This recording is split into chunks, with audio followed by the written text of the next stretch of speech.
my name is David Callahan, and I was 38 when this happened. I never thought a simple family camping trip could end the way it did. It happened in late October of last year, during what was supposed to be a chance for us to reconnect as a family. I took my wife Anna, our 16-year-old daughter Maggie, and our 12-year-old son Ethan into Wayne National Forest for a weekend of RV camping. I thought it would bring us closer. Instead, it nearly destroyed us. It all started with the RV, an old clunker I'd bought secondhand because it was all I could afford after losing my job.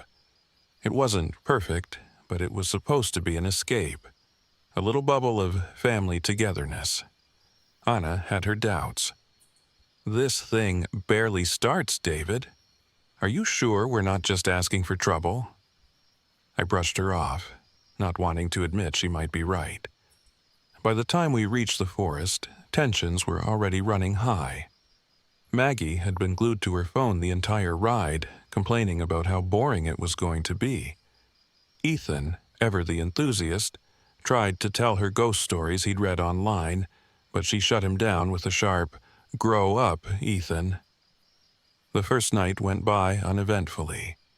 We set up camp in a clearing off a gravel trail, surrounded by towering trees.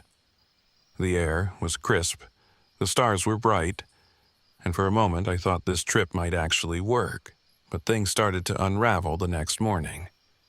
The carvings. Ethan was the first to find them. He came running back to the RV after exploring the nearby woods, holding a notebook he used for sketches. "Dad, come look at this," he said, tugging at my arm. Anna and I followed him to a tree not far from our campsite. It was covered in carvings, crude humanoid figures holding spears, arranged around what looked like a fire. Their faces were distorted, their bodies twisted. Anna frowned. "Looks fresh," she said, running her fingers over the grooves. "Someone's been here recently." "Cool, right?" Ethan grinned. "Like some kind of ancient tribe or something?" "Not cool," Maggie snapped, rolling her eyes. "Probably just some weirdo messing around."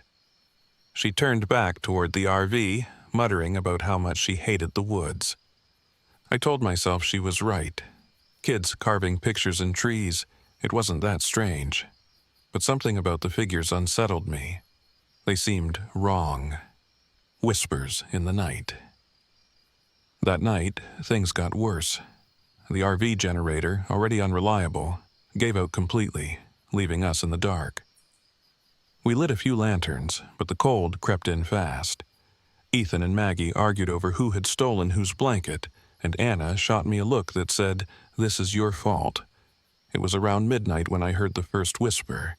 It was faint, almost imperceptible, but it was there.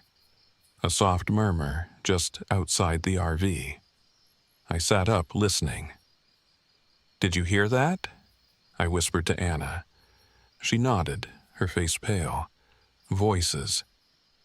I grabbed the flashlight and peeked out the window. The forest was still. Too still. The kind of silence that makes your skin crawl. I told myself it was just the wind and climbed back into bed, but I didn't sleep a wink. The missing items. By morning, things had gone missing. Maggie's phone, which she never let out of her sight, was gone. Ethan's flashlight had vanished too. We turned the RV upside down looking for them. "I swear I left it right here," Maggie said, her voice shaking for the first time. "Maybe you dropped it outside," Anna suggested. "No way. I'm not that stupid." Eventually, we found them, but not where they should have been. Maggie's phone was outside, propped up against a tree, its screen cracked. Ethan's flashlight was on the roof of the RV, balanced precariously near the edge. How did it get up there?" Ethan asked, his voice trembling. I didn't have an answer. The abandoned campsite, desperate to distract the kids, I suggested a hike. Anna was reluctant, but we needed to get out of the RV for a while. We followed a faint trail deeper into the forest, Ethan leading the way with a stick he'd picked up as a walking staff. That's when we found it. The campsite was in ruins, tents torn apart, gear scattered everywhere. There were no signs of the campers themselves, but a journal lay half buried in the dirt. I picked it up and flipped through it.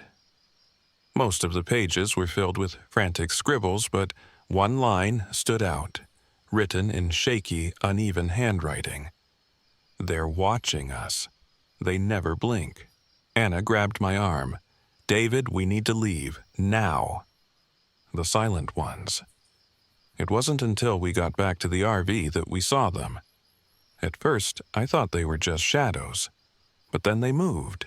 Figures at the edge of the tree line, pale and gaunt, their eyes glowing faintly in the dim light. "Dad," Ethan whispered, clutching my sleeve. "What is that?" "I don't know," I said, my heart pounding. The figures didn't move closer.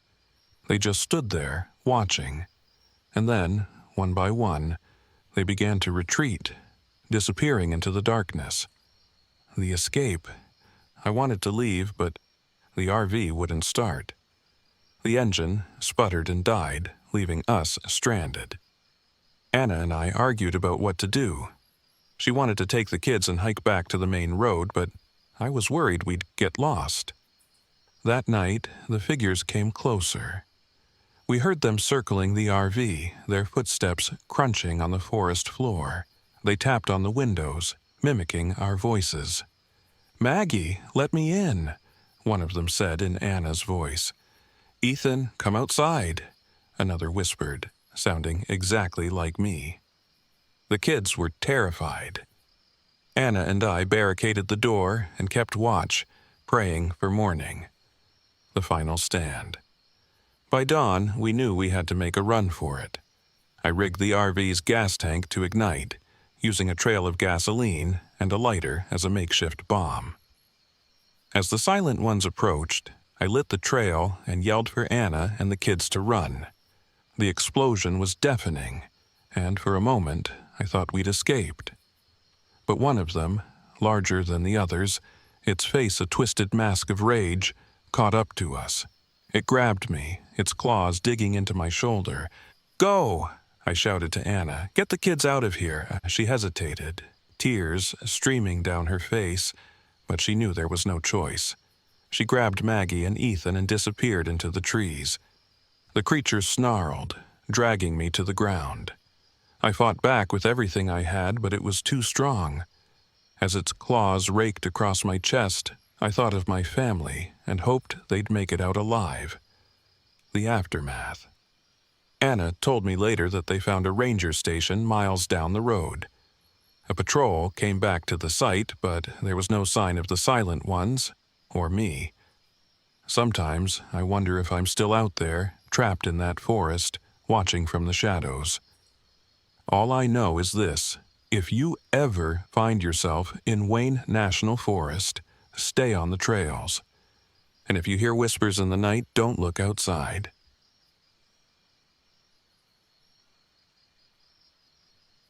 My name is Mark Harris, and I was 45 when it happened. I wasn't looking for trouble when I took my RV to Mohen State Forest that October. I was just a man trying to find some peace and maybe uncover a bit of history for a book I'd been working on. What I found instead still haunts me. I arrived early in the afternoon on a Friday. The weather was perfect, crisp air, golden leaves, and a cloudless sky. I parked my RV in a remote site near the Clear Fork Gorge, where the trees were so thick they almost swallowed the sunlight. It was quiet, almost too quiet, but I told myself that's why I'd come. I wanted to be alone. My goal was to find what was left of an old logging camp that had disappeared sometime in the 1800s. It was the kind of thing local legends thrive on. An entire camp of workers vanished overnight, leaving behind nothing but eerie carvings and strange rumors. I didn't believe in ghost stories, but I believed in history, and I thought there might be something real buried in those woods. The first day passed uneventfully. I hiked a few trails, snapped some photos of the gorge, and made a fire as the sun dipped below the horizon.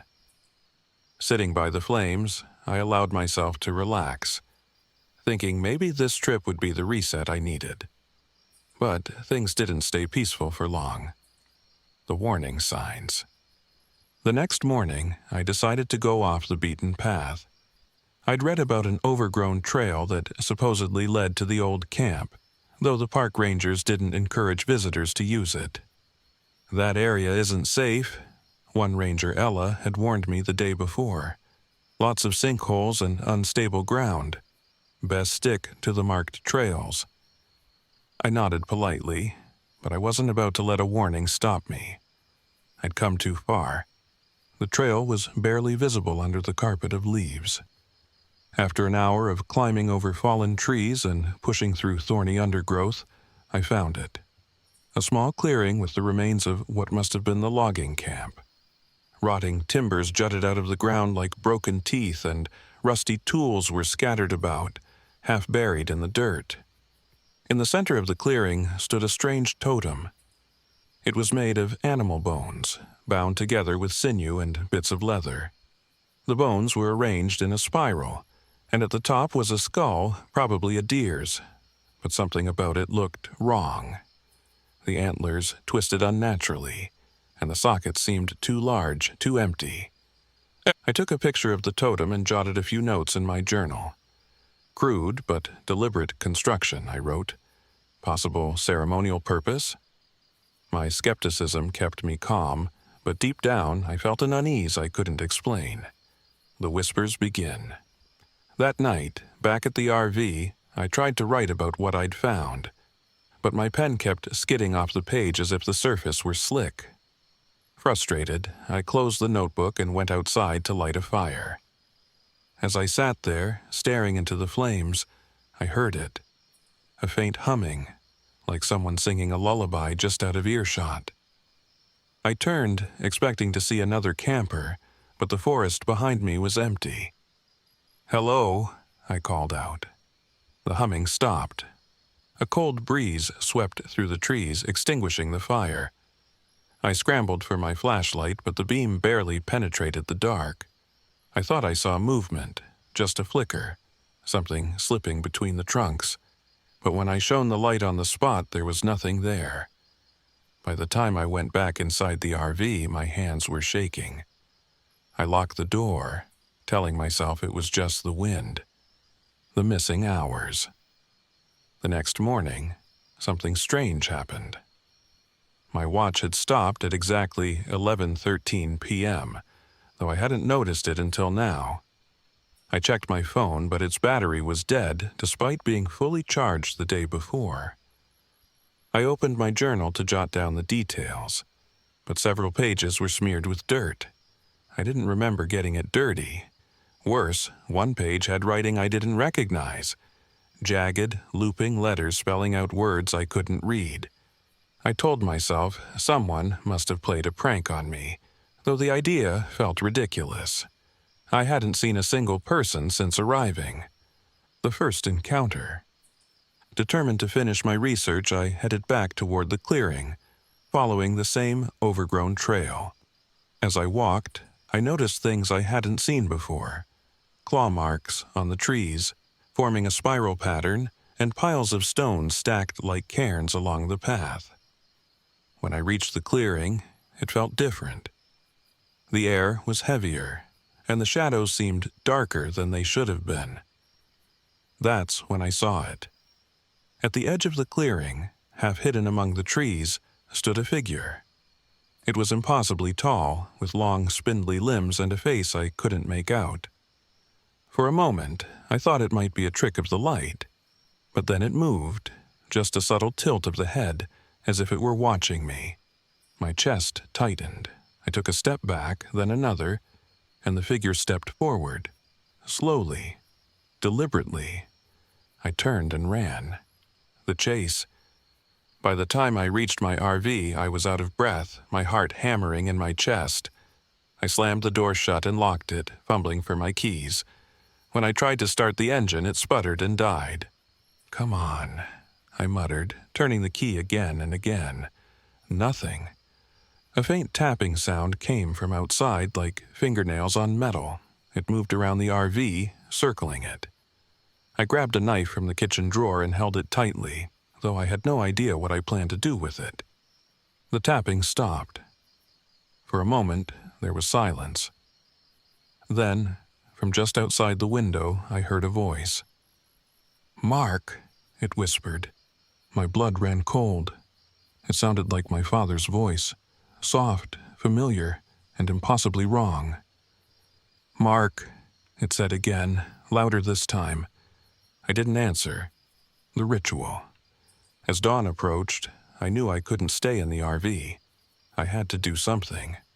I remembered the totem in the clearing and decided to destroy it, hoping it would break whatever hold the creature had on me. Armed with a lighter and a can of bug spray, I made my way back to the clearing. The forest felt alive around me, the trees groaning and creaking as if they were watching. When I reached the totem, the air was electric. The figure was there, standing at the edge of the clearing, its hollow eyes fixed on me. I didn't hesitate. I sprayed the totem with bug spray and lit it. Flames roared to life, consuming the bones and leather. The creature let out a sound, a low, guttural moan that vibrated through the ground. As the totem burned, the creature stepped back, its form flickering like a dying flame. The forest seemed to exhale, the pressure lifting as the fire died out. The escape, I stumbled back to my RV, half expecting it to still be dead. But when I turned the key, the engine roared to life. I didn't wait to question it. I drove out of there as fast as I could, not stopping until I was miles away. I never went back to Mohen State Forest, and I never finished that book. Some things I've learned are better left buried. If you ever find yourself wandering through those woods, remember this: the forest doesn't forget, and neither does the lurker.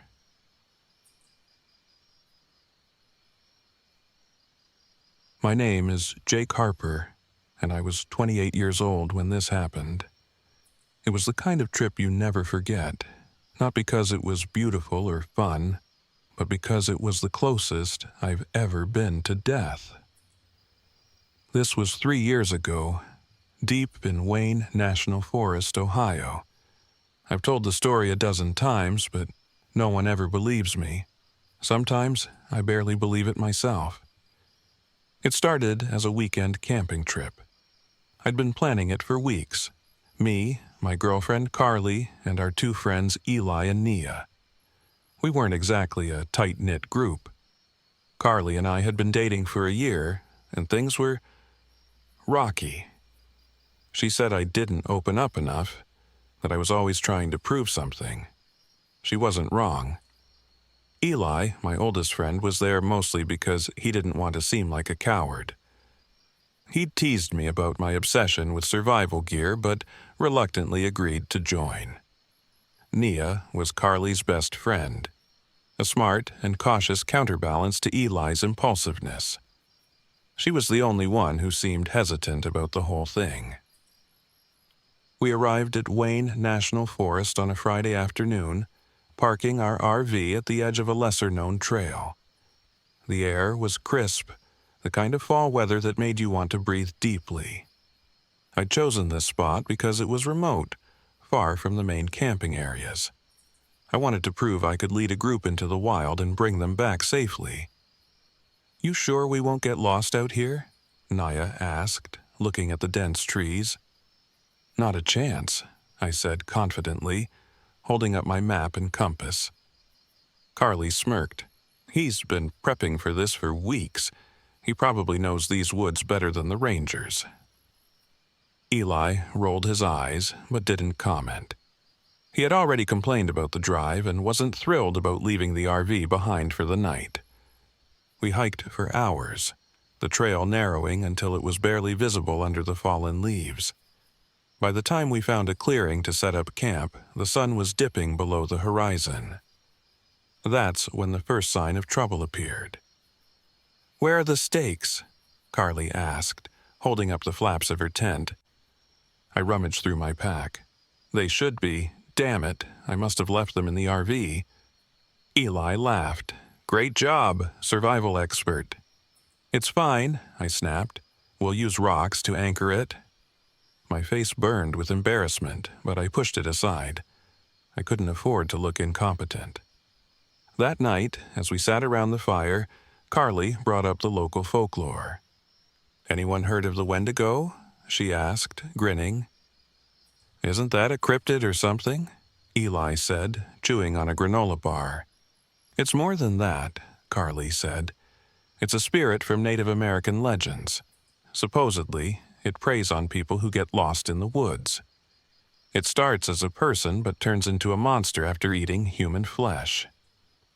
That's disgusting, Naya said, pulling her jacket tighter.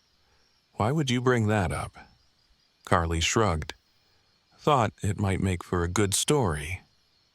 Yeah, great bedtime story, Eli muttered. That night, I couldn't sleep. The wind rustled the trees and the firelight cast flickering shadows against the tent walls. Around midnight, I heard something. A soft crunching sound, like footsteps on dry leaves. I sat up, straining to listen. It was faint, but unmistakable. Someone, or something, was walking around the campsite. I unzipped the tent quietly and peered out. The fire had died down, leaving the clearing in near darkness. For a moment, I saw nothing. Then, just at the edge of the trees, a shadow moved. My heart jumped. Jake? Carly whispered behind me. It's nothing, I said quickly, even though my pulse was racing. Probably just an animal. But deep down, I wasn't so sure. The next morning, we found the deer. It was hanging from a tree about 20 yards from our camp. Its body shredded as if by massive claws. Blood dripped onto the ground, soaking the leaves. Oh my God, Naya said, covering her mouth. Jesus, Eli muttered. What kind of animal does that? A bear, maybe, I said, though the words felt hollow. I'd seen bear attacks before. This wasn't one. Carly was quiet, staring at the tree. Guys, look at the bark. We followed her gaze. Strange symbols were carved into the trunk, jagged lines that seemed to form a warning. Carly knelt to get a closer look. They're protective markings, she said. I've read about these. They're supposed to keep evil spirits away. Eli snorted. Spirits, sure. Let's just keep moving, I said, trying to steady my voice. We'll hike another mile, find a new campsite. The day passed uneventfully, but the atmosphere was tense. Naya twisted her ankle on a loose rock, slowing us down. By the time we found another clearing, storm clouds were gathering overhead. We barely had time to set up the tents before the rain started. That night, the forest went silent. No crickets, no wind. Just an oppressive, unnatural stillness. It felt like the trees themselves were holding their breath. Then the voices began. Help! Please help me! It was faint, but clear. A woman's voice drifting through the trees. Carly sat bolt upright, her eyes wide.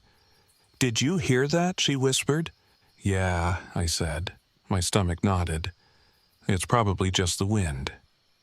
That wasn't the wind, Naya said, her voice shaking. The voice came again, closer this time. Help, I'm lost. Carly grabbed my arm. We have to check it out. No, I said firmly. It could be anything out there. We're staying here. Eli stood, grabbing his flashlight. You're just scared. I'll go. No, you won't, I snapped. Sit down. For once, Eli listened. The next few hours were a blur of fear. The voice circled the camp, sometimes sounding far away, other times impossibly close. At one point, it called my name. Jake, help me. It was Carly's voice. I turned to her, but she was right beside me, her face pale. That wasn't me, she whispered. We huddled together, the fire our only protection. That's when we saw it.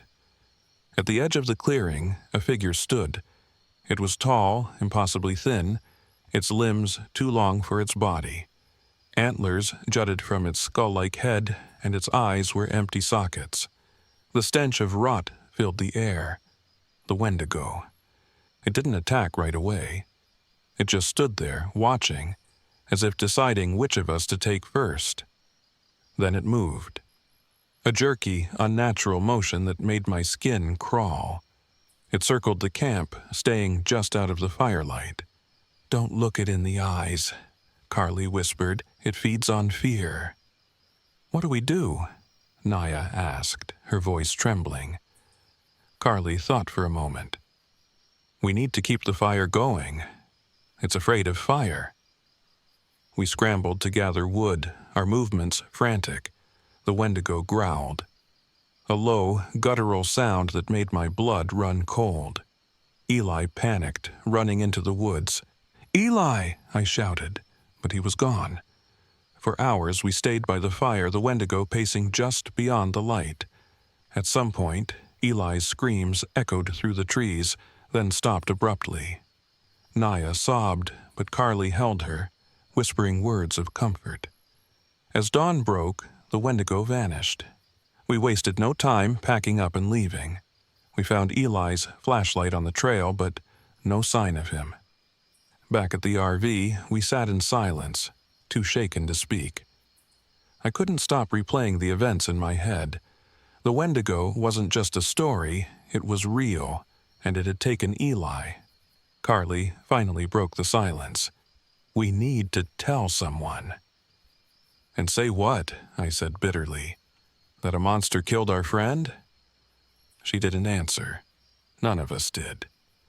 To this day, I can still hear the wendigo's growl in my nightmares.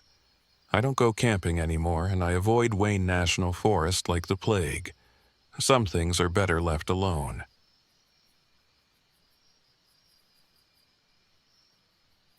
My name is Mallory Evans, and I was 33 years old when this happened.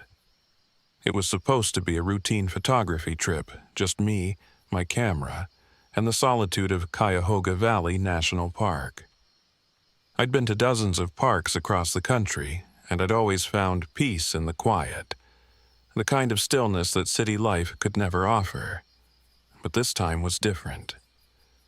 This time, I found something in the woods that I can't explain, something I'll never forget. It was early October, and the leaves were at their peak. Reds, oranges, and yellows blanketed the trees and ground. I'd planned the trip to capture the morning fog that rolled through the valleys and over the old trails. That kind of ethereal, haunting beauty was my specialty, and the magazine I freelanced for had given me a tight deadline to deliver. I parked my RV at the edge of an old trail I'd read about online, not far from the ruins of a pioneer settlement. The location was perfect, isolated, scenic, and teeming with history. I loved finding places like this, spots that felt untouched by time. I'd camp there for 2 nights, photograph the sunrise, and head back with a memory card full of magic. Or so I thought. The first day passed uneventfully. I spent the afternoon hiking, scouting locations, and taking test shots. The forest was dense, the trails barely visible under layers of fallen leaves. It was quiet, almost unnaturally so. I chalked it up to the remoteness of the area, exactly what I wanted. By dusk, I was back at the RV, organizing my gear and preparing for the next morning. As the sun sank behind the trees, the fog rolled in. Thick and gray, it crept between the trunks and swallowed the landscape. It wasn't the gentle mist I'd expected. It was heavy, disorienting. Even standing a few feet from the RV, I could barely see the trail. I brushed off the unease creeping up my spine. Fog was common in these parts, and I'd prepared for it.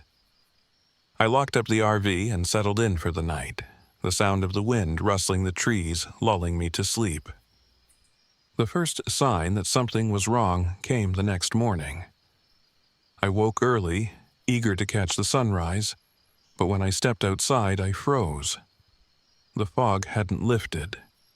If anything, it had thickened, wrapping the forest in an impenetrable gray.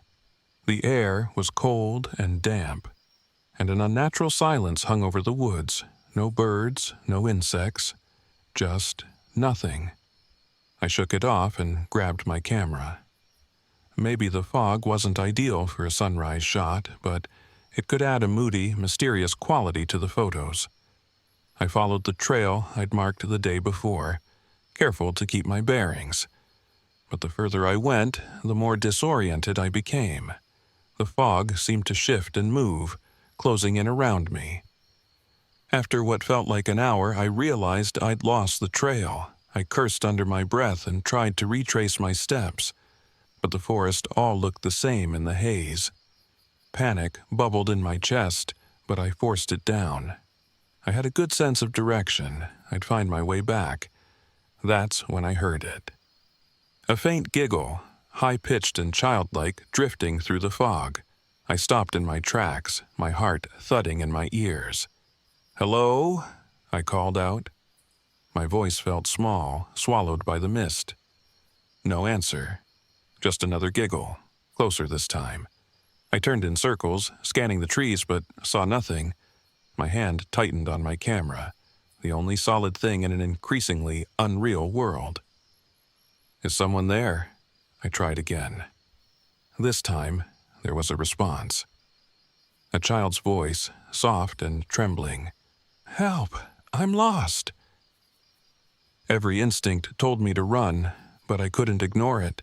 What if a child really was lost out here? I took a hesitant step toward the sound, then another. The voice grew louder, leading me deeper into the fog. "Where are you?" I called, my voice shaking. "Over here," the voice said. And for the first time, I saw movement. A small figure appeared through the haze, a child, no older than 10, standing barefoot among the leaves. She was pale, her hair matted, and she wore a faded old-fashioned dress. Her eyes were solid black. I stumbled back, my breath catching in my throat. The child tilted her head, her lips curling into a smile that didn't reach those dark, empty eyes. "Can I come closer?" she asked. I shook my head, my legs trembling.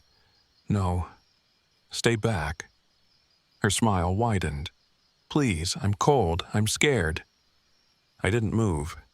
My gut screamed that something was horribly wrong, but the child's voice was so pitiful, so human. I opened my mouth to reply, but before I could, another figure emerged from the fog. A boy, just as pale, his black eyes reflecting the dim light. He took the girl's hand, and together they stepped closer. "Don't be afraid," the boy said. His voice was calm, almost hypnotic. "We just want to play." I turned and ran. The forest blurred around me as I sprinted, branches scratching my face and arms. The fog seemed alive, thickening to slow me down.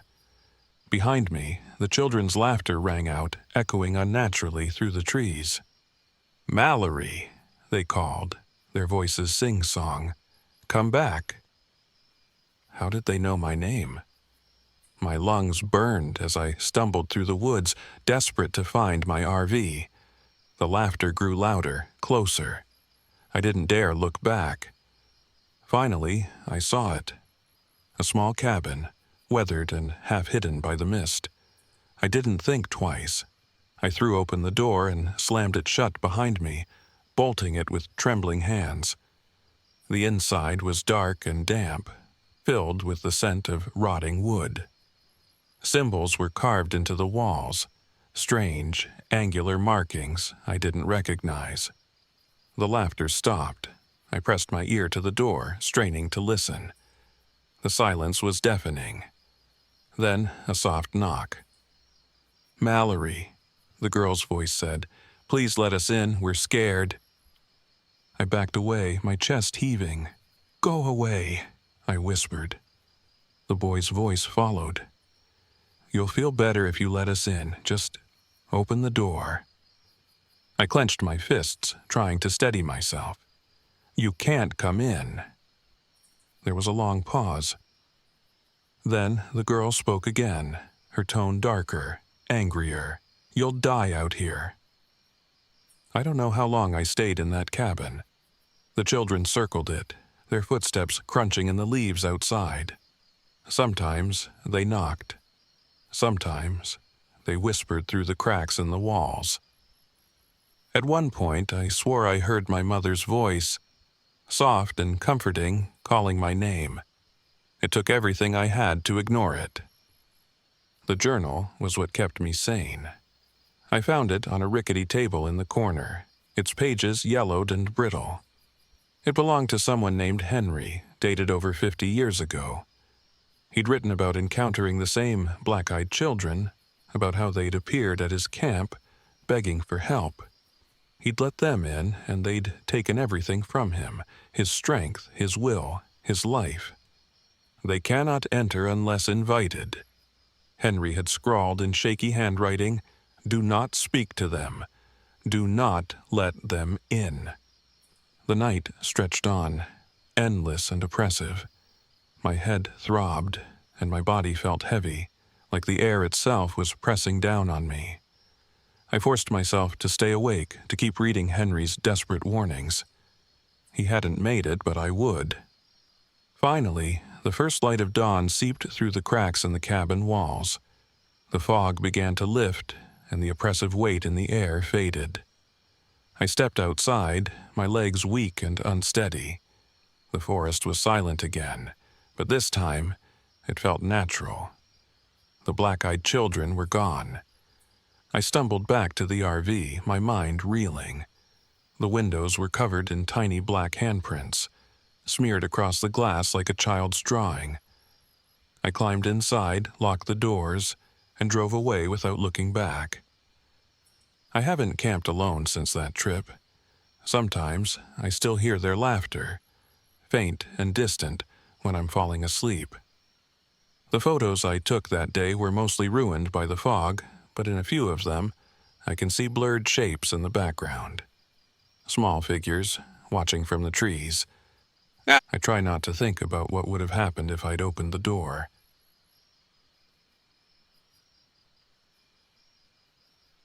My name is Adrian Clark, and I was 41 years old when this happened. I've spent most of my life in the wilderness, photographing places where most people would never think to venture. I've camped in the Rockies during snowstorms, tracked lions in the African savanna, and even survived a near-fatal encounter with a bear in Alaska.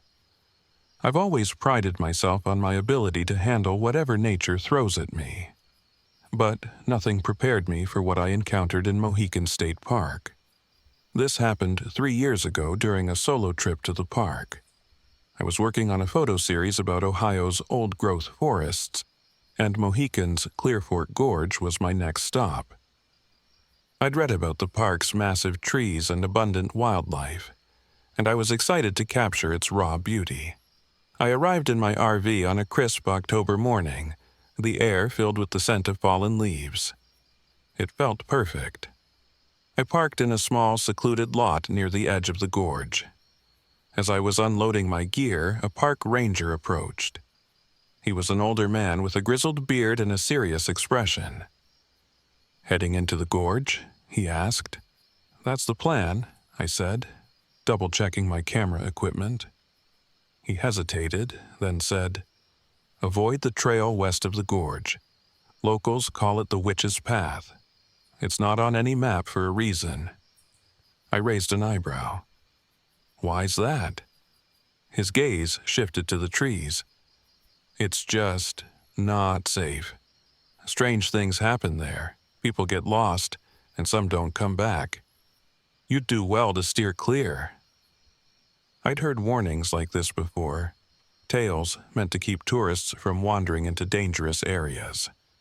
I thanked him and assured him I'd stick to the marked trails, but inwardly I dismissed his words as folklore. The first day went smoothly.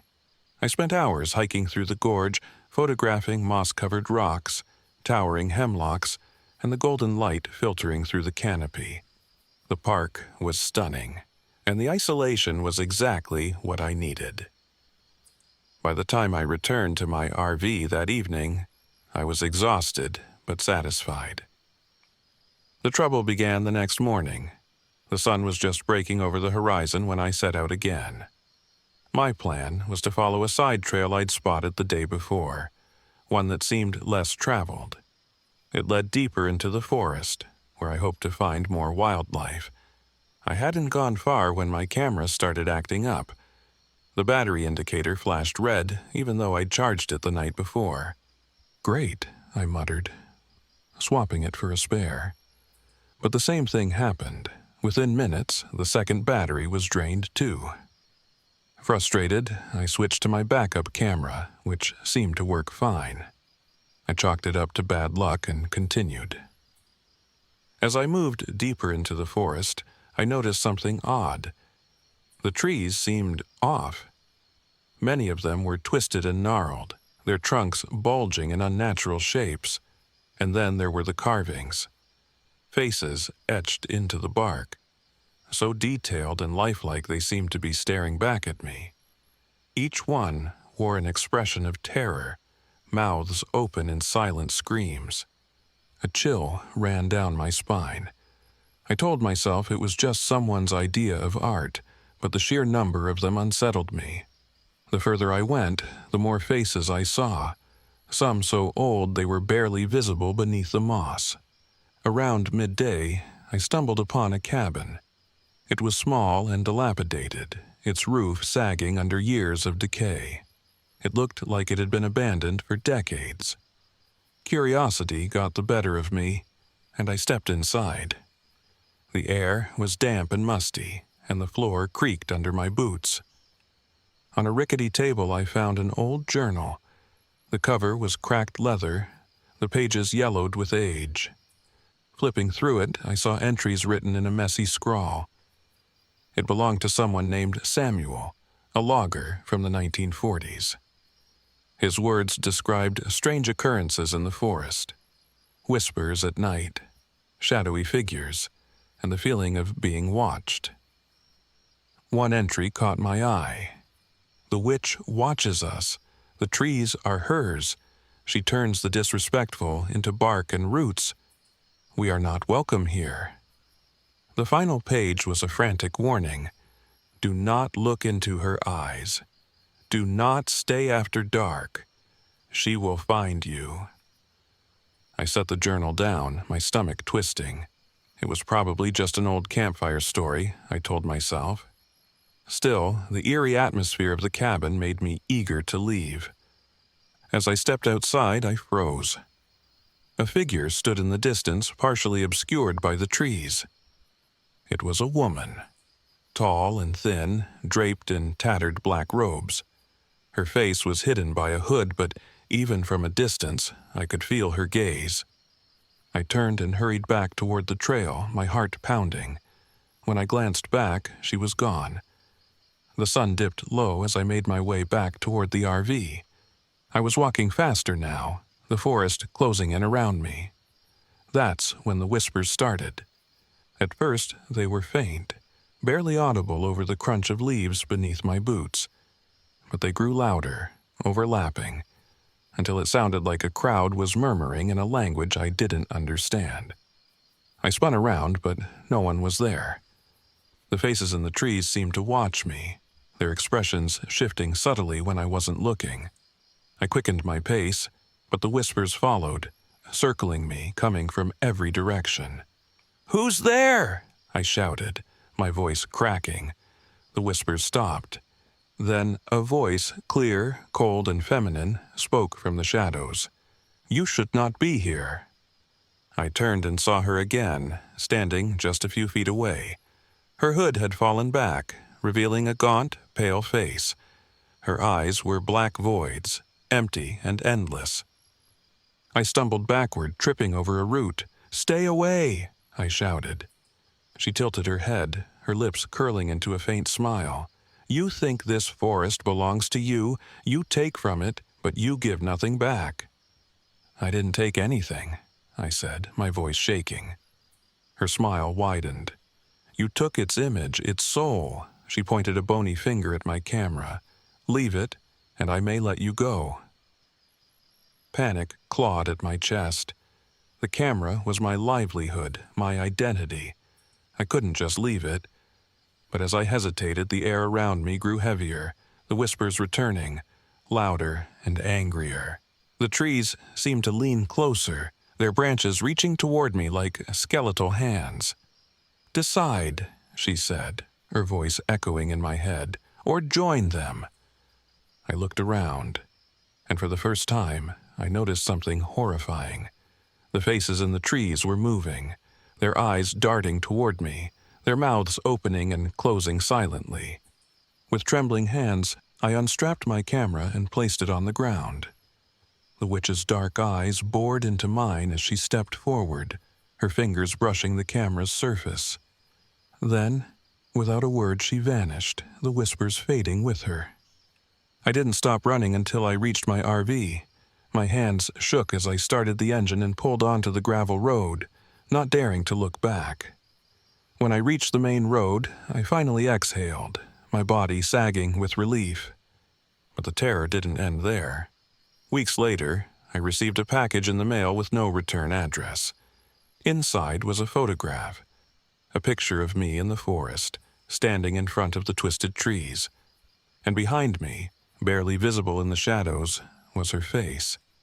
Watching, waiting. I haven't been back to Mohen State Park or any forest for that matter. Some things are better left alone.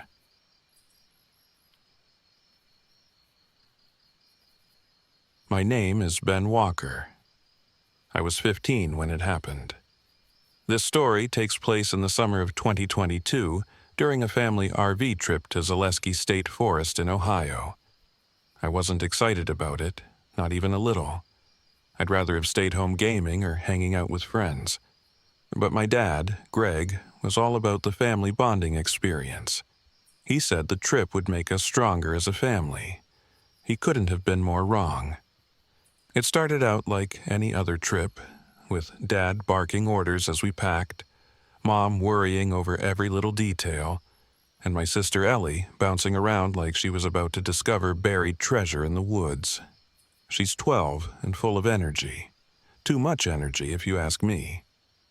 Meanwhile, I kept my headphones on, drowning out the chaos with music. We arrived at Zaleski State Forest in the late afternoon. The place was huge, dense with towering trees and trails winding through what seemed like endless wilderness. It looked peaceful, but something about the way the sunlight filtered through the trees felt off, like the shadows were thicker than they should have been. As soon as we parked, we discovered the first problem. The generator wasn't working. Dad tried fixing it for an hour before finally giving up. "Guess we'll have to rough it," he said, grinning like that was a good thing. Mom didn't look happy, but she didn't argue. She never did when Dad was in one of his survivor mode moods. I rolled my eyes and retreated to my bunk in the RV. Without power, my phone battery was precious, so I kept it off most of the time. That left me stuck with the family. Lucky me. The next morning, Ellie convinced us to go on a hike. She'd read about some old cabins in the woods and wanted to find them. Dad thought it was a great idea, and Mom reluctantly agreed. I didn't want to go, but didn't feel like staying behind in the creepy RV either. About an hour into the hike, Ellie ran ahead and called out, "Look at this." She was standing under a tree, pointing at something hanging from one of the branches. It was a weird figure made of twigs and bones, tied together with what looked like old leather straps. There were more of them hanging nearby, swaying gently in the breeze. "Pretty cool, huh?" Dad said, inspecting one of the figures. "Some kind of art project, maybe." "Cool, it's creepy," I muttered. Mom nodded, frowning at the effigies. Ellie, of course, thought they were amazing. She wanted to take one as a souvenir, but Mom put her foot down. "Leave it alone," she said sharply, her eyes scanning the woods like she expected something, or someone, to be watching. That night, things got worse.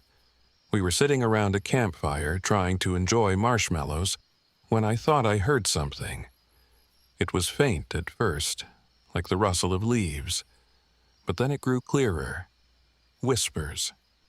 They were soft, barely audible, but definitely there. "Did you hear that?" I asked. "Hear what?" Dad replied, poking at the fire with a stick. "Whispers," I said. "It's probably just the wind," Dad said dismissively, but Mom looked uneasy, her gaze darting toward the trees. Ellie didn't seem to notice, too busy roasting her marshmallow to perfection. That night, in the RV, the whispers didn't stop.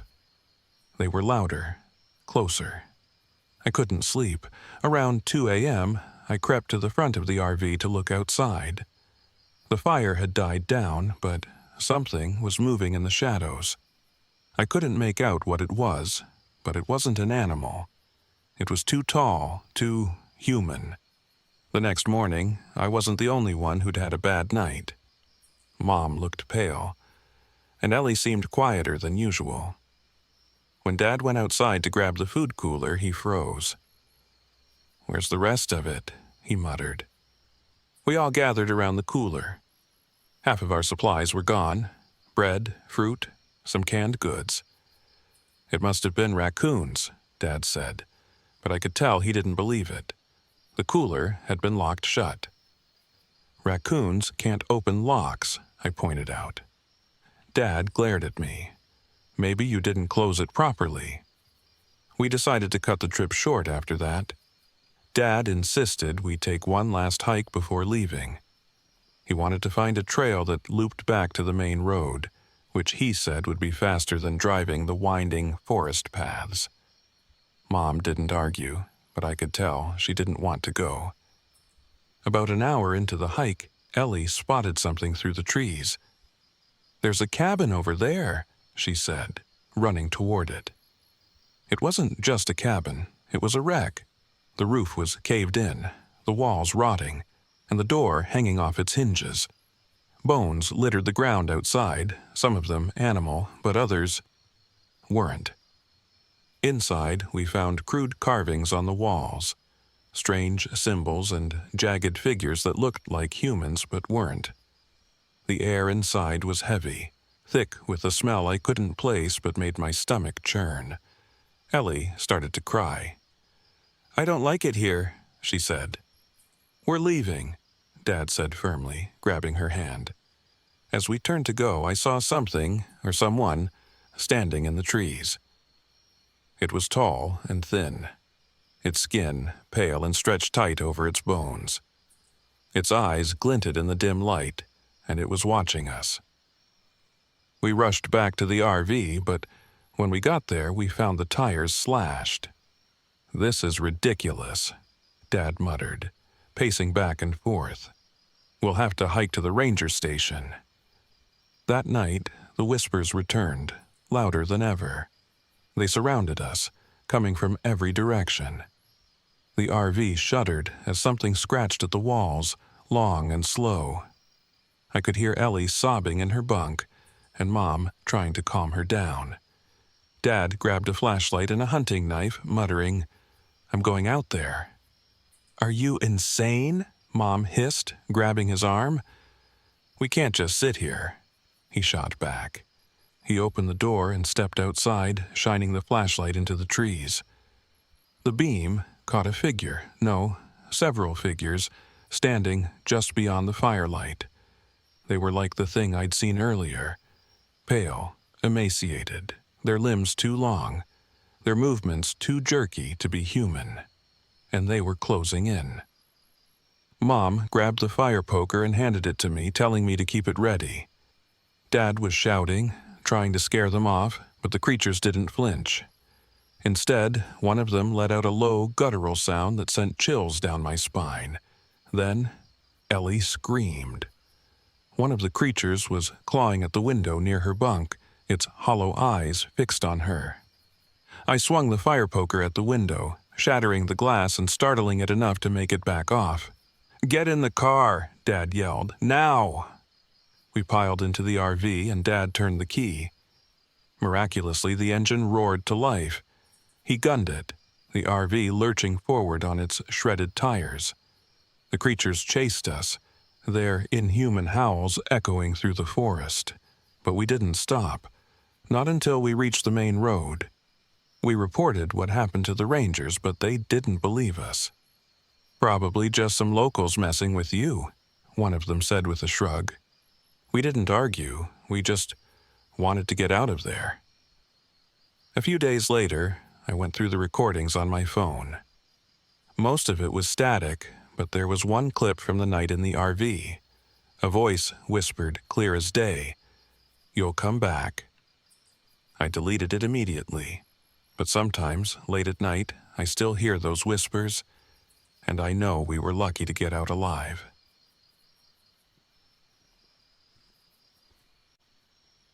My name is Claire Harper, and I'm 29 years old.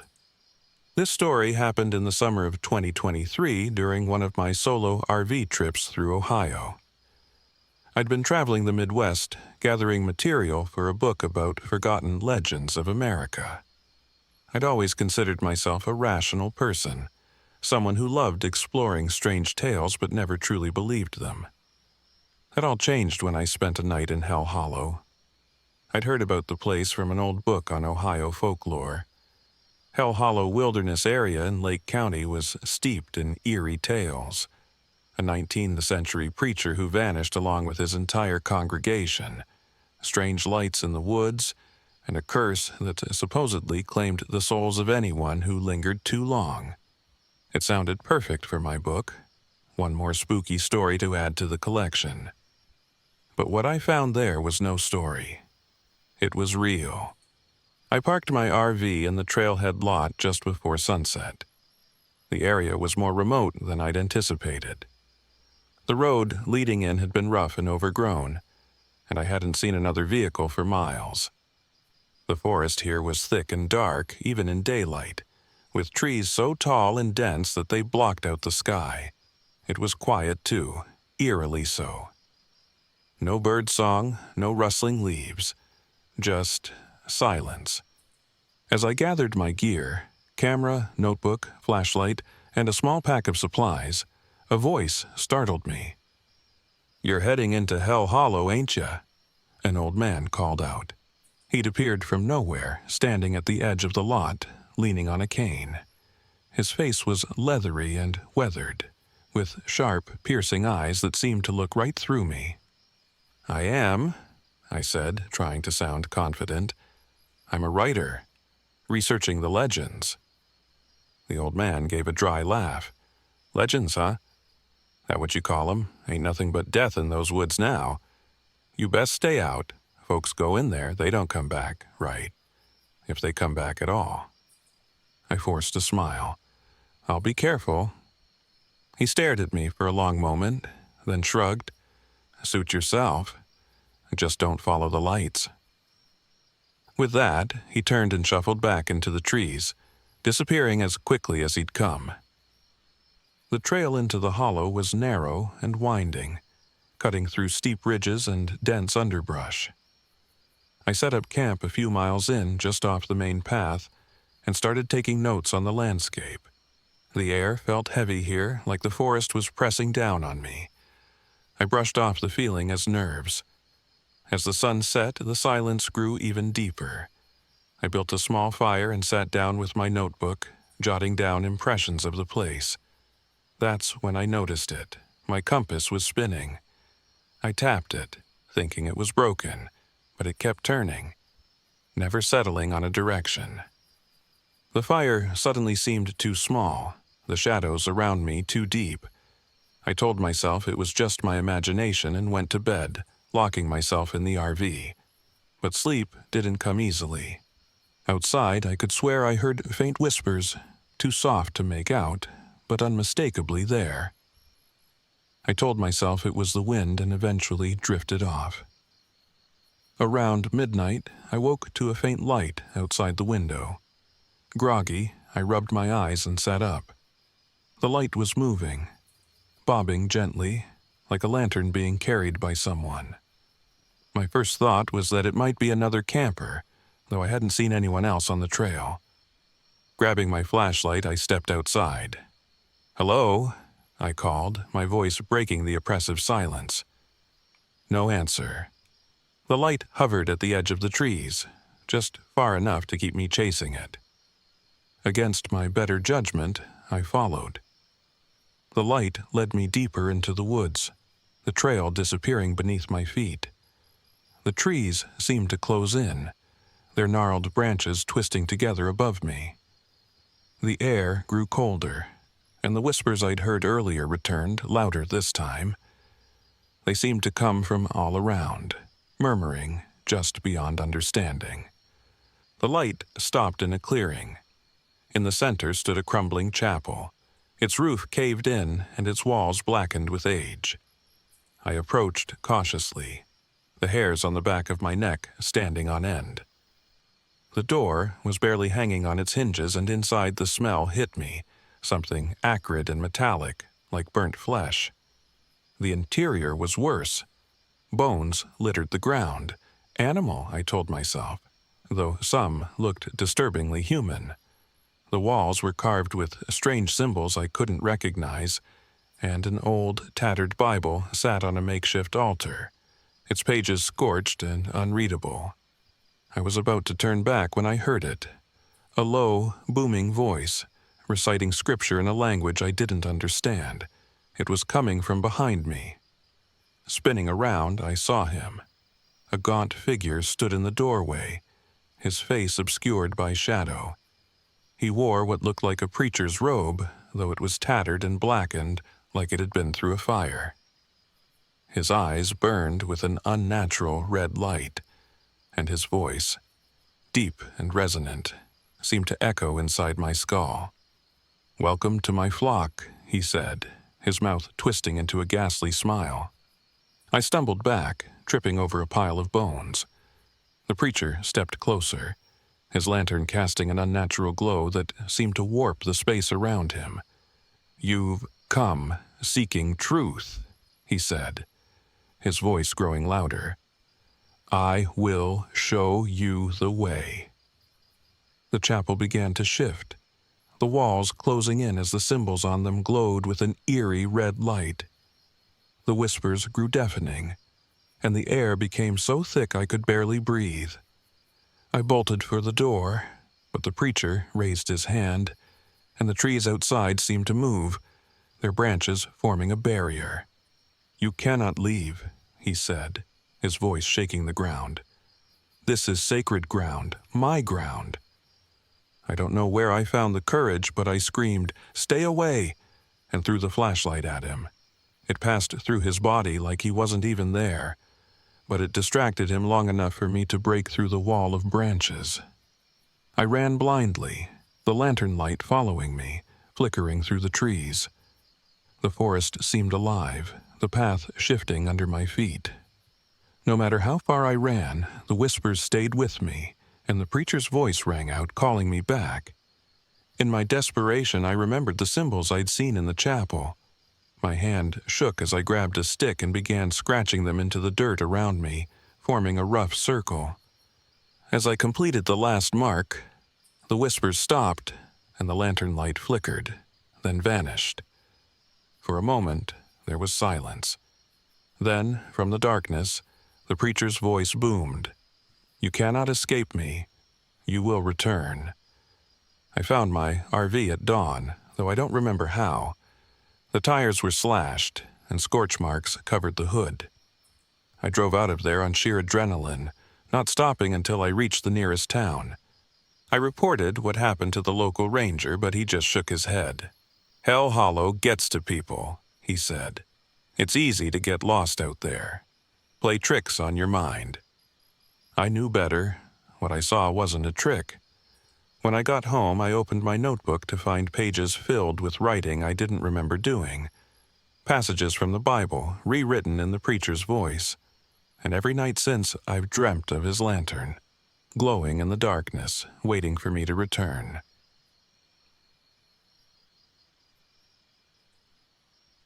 My name is Ethan Grayson, and I'm 36 years old. This happened 2 summers ago when I was on assignment for a travel blog. My job was simple: find obscure places, dig up the local legends, and write a compelling story. I loved the road, the solitude, and the thrill of exploring forgotten corners of the world. At the time, I didn't believe in ghosts or curses. I saw folklore as a tool to lure readers, nothing more. That belief nearly cost me my life. This story takes place near Cuyahoga Valley National Park, Ohio. The park itself is gorgeous: lush trails, historic canals, and wide-open fields. But I wasn't camping in the park. I'd found a local tip about an abandoned inn just outside its boundaries, a place called Blackwood Inn. The inn had burned down in 1907 under mysterious circumstances, and locals claimed the spirits of its guests still lingered. It sounded perfect for my article. I parked my RV at a small overgrown clearing a quarter mile from the ruins. The road getting there was rough, lined with crooked trees that seemed to reach for the sky. It was already dusk by the time I arrived, and the air carried a strange stillness. No birds, no insects, just silence. My gut churned a little, but I chalked it up to a long drive and a late meal. As I stepped out, I saw the ruins of the inn in the distance, partially obscured by the tree line. It was little more than a crumbled foundation and a few charred beams. The land around it seemed untouched by time, the grass overgrown and wildflowers blooming where the walls had once stood. I grabbed my notebook, camera, and flashlight and headed toward the site. The air grew colder as I approached the ruins, though the sun hadn't fully set. I brushed off the chill and stepped over what used to be the front steps. Inside the foundation, I found remnants of the inn's life: rusted bed frames, broken dishes, even a crumbling piano in one corner. I snapped photos and jotted notes, feeling more intrigued than uneasy. That changed when I noticed the ledger. It was lying on a stone pedestal, open to the middle. The pages were yellowed but intact, the ink still dark and legible. My heart skipped when I saw my name written on the page. Ethan Grayson. Check-in. June 18th, 2023. I hadn't touched it. My name was already there. I forced a laugh. Maybe it was a coincidence. A prank, even. But as I reached out to close the book, I noticed the ink wasn't dry. It glistened under my flashlight, as though it had just been written. I backed away, shoving my hands into my jacket to keep them from shaking. I returned to the RV, trying to shake off the unease. Night had fully fallen by then, and I locked the doors, double-checking the windows. I'd planned to write for a few hours before sleeping, but my laptop wouldn't turn on. Neither would my phone. The battery gauge on my camera blinked red, even though I'd charged everything that morning. Then I heard the music. It was faint at first, a soft piano melody drifting through the air. I froze, straining to hear. The sound was coming from the ruins. My mind raced for a rational explanation, but I couldn't find one. There was no power, no instruments left intact in the inn, and yet the melody continued, growing louder. I grabbed my flashlight and peeked outside. Through the trees, I saw a soft golden glow. It wasn't the cold light of a flashlight or a fire. It flickered gently like a gas lamp. Against my better judgment, I decided to investigate. The glow led me back to the ruins, and what I saw made my breath catch. The inn was no longer in ruins. It stood tall and whole, the windows glowing warmly and laughter spilling out from inside. I blinked, certain my eyes were playing tricks on me. But when I stepped closer, I could smell wood smoke and hear the clink of glasses. "Ethan Grayson," a voice called cheerfully. I turned to see a man in a bowler hat and a neatly pressed suit. He was tall and thin, his face pale but handsome in an old-fashioned way. He leaned on a cane with a silver handle, his eyes glinting with an unsettling kindness. "You're our guest tonight, are you not?" he said. "Welcome to the Blackwood Inn." I stammered something about not staying, but he smiled and gestured toward the door. "Come inside. The night is cold, and we've prepared a room for you." Against every instinct, I followed him. The moment I stepped inside, the warmth enveloped me. The inn was bustling with activity, people in vintage clothing, chatting and laughing, waitstaff carrying trays of food and drinks, and a pianist playing a lively tune in the corner. But something was wrong. The air felt heavy, and the faces around me seemed off. Their features were too sharp, their smiles too wide. When they laughed, it sounded hollow, like an echo in a cave. The man introduced himself as Nathaniel Blackwood, the inn's owner. He offered me a drink, but I declined, my unease growing by the second. "You don't believe in hospitality?" he asked, his tone polite but sharp. "I didn't come to stay," I said. "Just to write about the place." "Ah, but you're already on the ledger," he said, his smile tightening. "And once you're on the ledger, you're ours." The room fell silent. Every head turned toward me, their smiles fading. The guests' eyes gleamed with hunger, their skin darkening and cracking like burnt wood. I stumbled back, but Blackwood's cane shot out, blocking my path. "You'll stay the night," he said. "That's all we ask. By dawn, you'll understand." I ran. The inn blurred around me as I darted through the halls, the air growing colder with each step. The guests chased me, their laughter twisted into guttural growls. Doors slammed shut ahead of me, forcing me to turn back.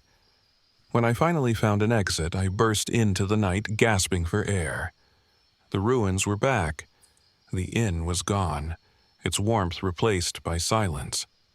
But the glow of the lantern followed me, bobbing in the distance. Blackwood's voice echoed through the trees. "You cannot leave. The ledger binds you." I remembered the book and knew what I had to do. I raced back to the ruins, the guests' distorted forms closing in. The ledger sat on the pedestal, untouched. I grabbed it and tore at the pages, but they wouldn't rip.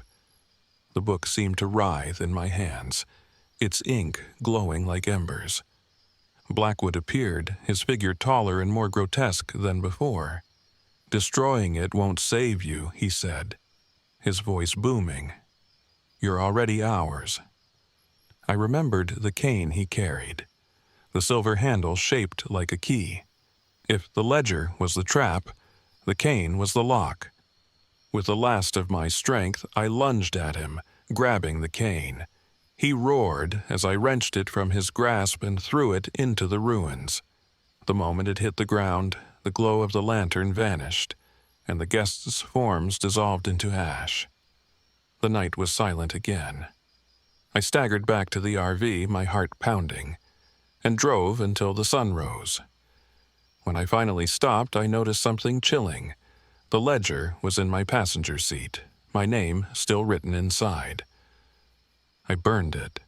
I watched the pages curl and blacken, but even now, I'm not sure if it worked. Sometimes, late at night, I hear faint music in the distance. And when I glance at my rearview mirror, I swear I see a lantern glowing in the dark.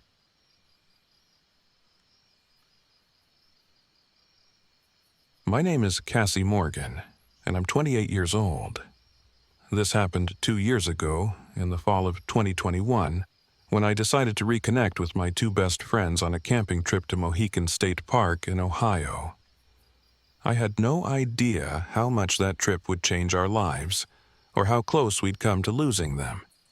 It started as a simple idea, a weekend away to rekindle our friendship. We'd grown apart, the way people do when life pulls them in different directions. Jeremy, 29, was the same sarcastic, tech-obsessed guy I'd known since high school, but he'd moved to the city and buried himself in his IT job. Lila, 27, was as spiritual and free-spirited as ever, constantly talking about energy, crystals, and the unseen world. I was the planner, the one who made the itinerary, packed the essentials, and worried about everyone else. We rented an old RV for the trip, and by the time we pulled into the Mohican campground, the air was crisp with the scent of pine and damp earth. Jeremy complained about the Wi-Fi. Lila hummed a calming tune, and I tried to soak in the peace of the park's towering trees and rustling leaves. "This is going to be great," I said, trying to sound cheerful. "Just us, nature, and no distractions." The first day was uneventful. We hiked along Clear Fork Gorge, the sun cutting golden beams through the trees. Jeremy, ever the skeptic, rolled his eyes when Lila pointed out a strange symbol carved into a tree, a crude circle with jagged lines radiating from the center. "It's probably just some kids messing around," he said, snapping a photo on his phone. "It's a sigil," Lila murmured, her brow furrowed. "It's meant to ward off something. Or call it." We laughed it off, but later, as I walked a little ahead of them, I thought I heard someone whisper my name. Turning around, I saw nothing but shadows. I brushed it off, but the whisper lingered in my mind. That night, we built a fire outside the RV and roasted marshmallows under the stars. For a moment, everything felt right.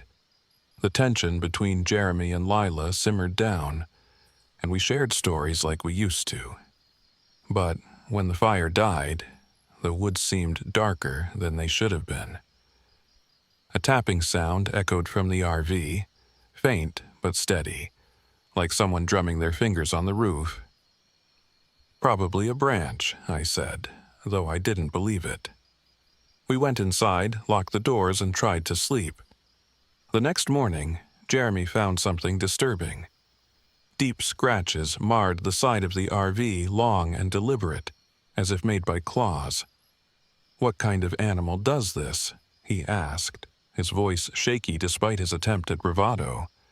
"Not one I want to meet," I replied, trying to keep the unease out of my voice. Lila said nothing, just stared into the woods like she was listening to something we couldn't hear. We decided to hike farther into the park, hoping to shake off the tension. That's when we stumbled upon the cabin. It wasn't marked on any map, and it didn't look like anyone had been there in decades. The roof sagged, the windows were shattered, and the wooden walls were covered in moss and carvings. The symbols on the walls matched the one Lila had seen on the tree. "This is bad," Lila whispered, her voice trembling. "We shouldn't be here." But Jeremy was already inside, poking around like it was some kind of haunted house attraction. "Relax, it's just an old shack," he said, kicking at a pile of melted candles on the floor. "Probably left over from some wannabe occult group." I found a journal on a rotting table, its pages brittle and yellowed. The entries were frantic, scrawled in shaky handwriting. They spoke of summoning the one who lurks, and warned that it feeds on fear. I wanted to leave, but Jeremy was determined to debunk everything, laughing at Lila's growing panic.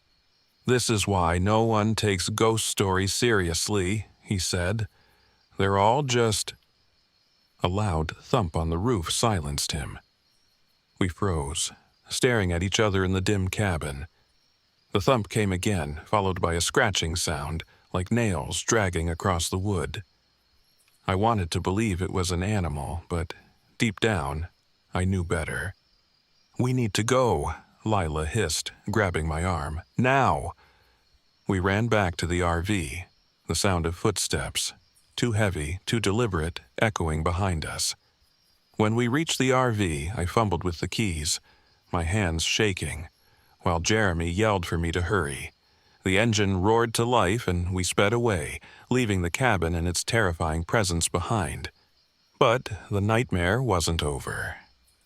That night, we parked in a clearing far from the cabin, hoping to put as much distance as possible between us and whatever was out there. The generator failed, plunging us into darkness. Lila lit a bundle of sage, muttering prayers under her breath. Jeremy scoffed, but his bravado was cracking. You seriously think some leaves are going to protect us? I think respecting what's out here might, Lila snapped, her usual calm replaced by fear. That's when we heard it, scratching on the roof just like at the cabin. Then came the voice, low and raspy, calling my name. Cassie, Cassie. It's not real, Jeremy said, his voice unsteady. It's just... The headlights flickered on, illuminating a figure outside the RV. It stood impossibly tall, its limbs unnaturally long, its glowing eyes fixed on us. Its face was a grotesque mask of human features stretched too thin, and its mouth twisted into a sickening grin. Lila gasped. Wendigo. The creature circled the RV, tapping on the windows and mimicking our voices. Jeremy, Lila, come outside. It was taunting us, feeding on our fear. We have to stay calm, I said, my voice shaking. It feeds on fear, that's what the journal said. Lila nodded, clutching her sage tightly. We need a protective circle. It can't cross it. We scrambled to gather what we could, salt, sage, and a handful of rocks. Lila guided us in drawing a crude circle around the RV, her trembling hands tracing the sigils we'd seen earlier. The Wendigo howled, its voice a mix of rage and hunger. Jeremy finally snapped. This is insane. We're just sitting ducks here. Then leave, Lila shot back, her voice fierce. See what happens. The creature's howls grew louder, shaking the windows. It slammed against the RV, rocking it violently. I thought we wouldn't survive the night. But then the circle began to glow faintly, the sigils burning with an eerie light. The Wendigo let out a deafening screech and backed away, its form dissolving into the shadows. When dawn broke, the scratches on the RV were deeper than before, and the sigils etched into the dirt were smoldering. We packed up and left without a word, our friendship stronger but forever scarred by what we'd endured. I wrote about the experience in my blog, careful not to reveal the exact location. Some people called it fiction. Others believed every word. Jeremy and Lila stayed in touch, bonded by our shared terror. As for me, I can still hear the Wendigo's voice in my nightmares, calling my name. I know it's still out there, waiting for the next fool to cross its path.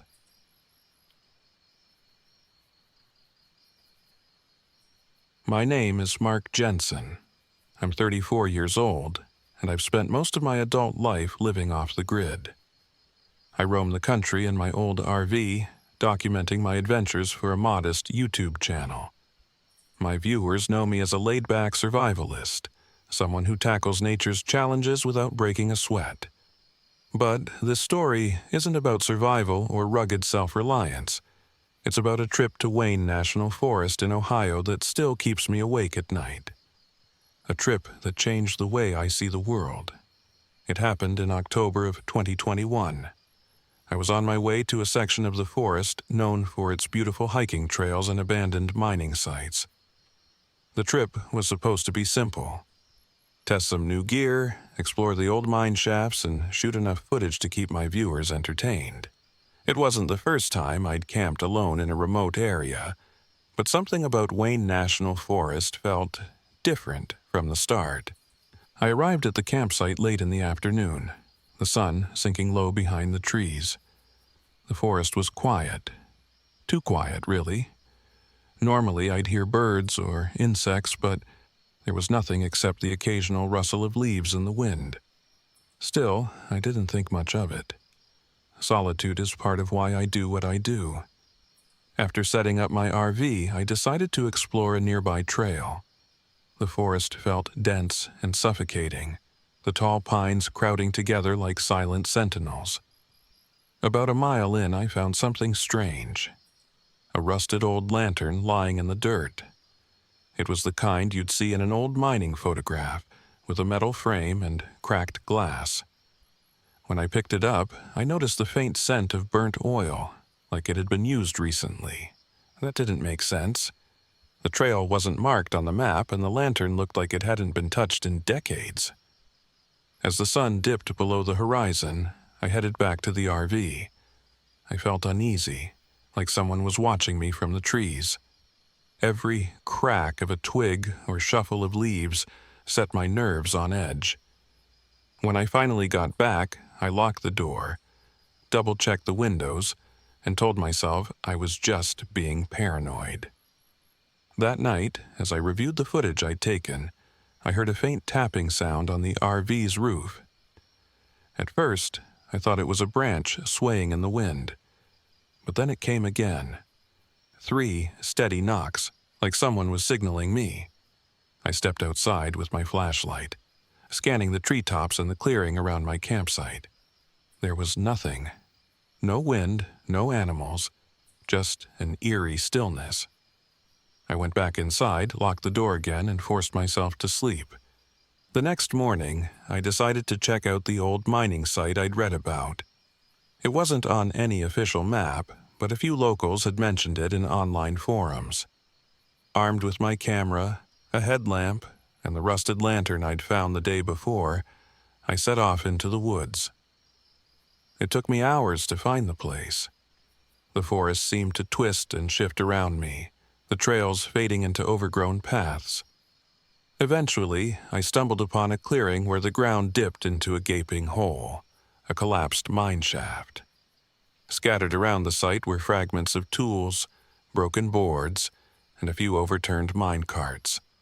The air was cold, much colder than it should have been for an October afternoon. I noticed something strange near the edge of the shaft.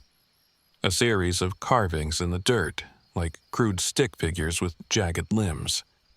They were unsettling, to say the least, but I convinced myself they were just the work of some bored hikers. That's when the lantern flickered to life in my hand. I nearly dropped it. There was no oil in the tank, and I hadn't lit it. But there it was, burning faintly, its yellow glow casting long shadows across the ground. A chill ran down my spine as I realized the shadows didn't match the shapes of the surrounding trees. They were human figures, hunched and twisted, moving as though they were dragging themselves toward the mine shaft.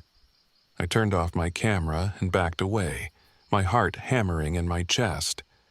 Something about the place felt wrong, like I'd stumbled into a piece of history that wasn't meant to be disturbed. When I got back to the RV, the air inside felt heavy, almost suffocating. I tried to shake off the unease by reviewing my footage, but my camera refused to turn on. The battery was completely drained, even though I'd charged it before leaving. I decided to call it an early night. That's when the knocking started again. 3 slow, deliberate knocks. This time, they came from the side of the RV, near the door. I grabbed my flashlight and opened the door, half expecting to see an animal or a tree branch. Instead, I found the lantern from the mine shaft sitting on the ground, its flame flickering weakly. My stomach churned as I realized I hadn't brought the lantern back with me. I'd left it at the mine. Before I could process what was happening, a shadow passed by the edge of the clearing. It was tall, impossibly tall, and its movements were slow and jerky, like it was dragging itself through the trees. I slammed the door shut and locked it, my hands trembling. Through the window, I caught a glimpse of the figure again.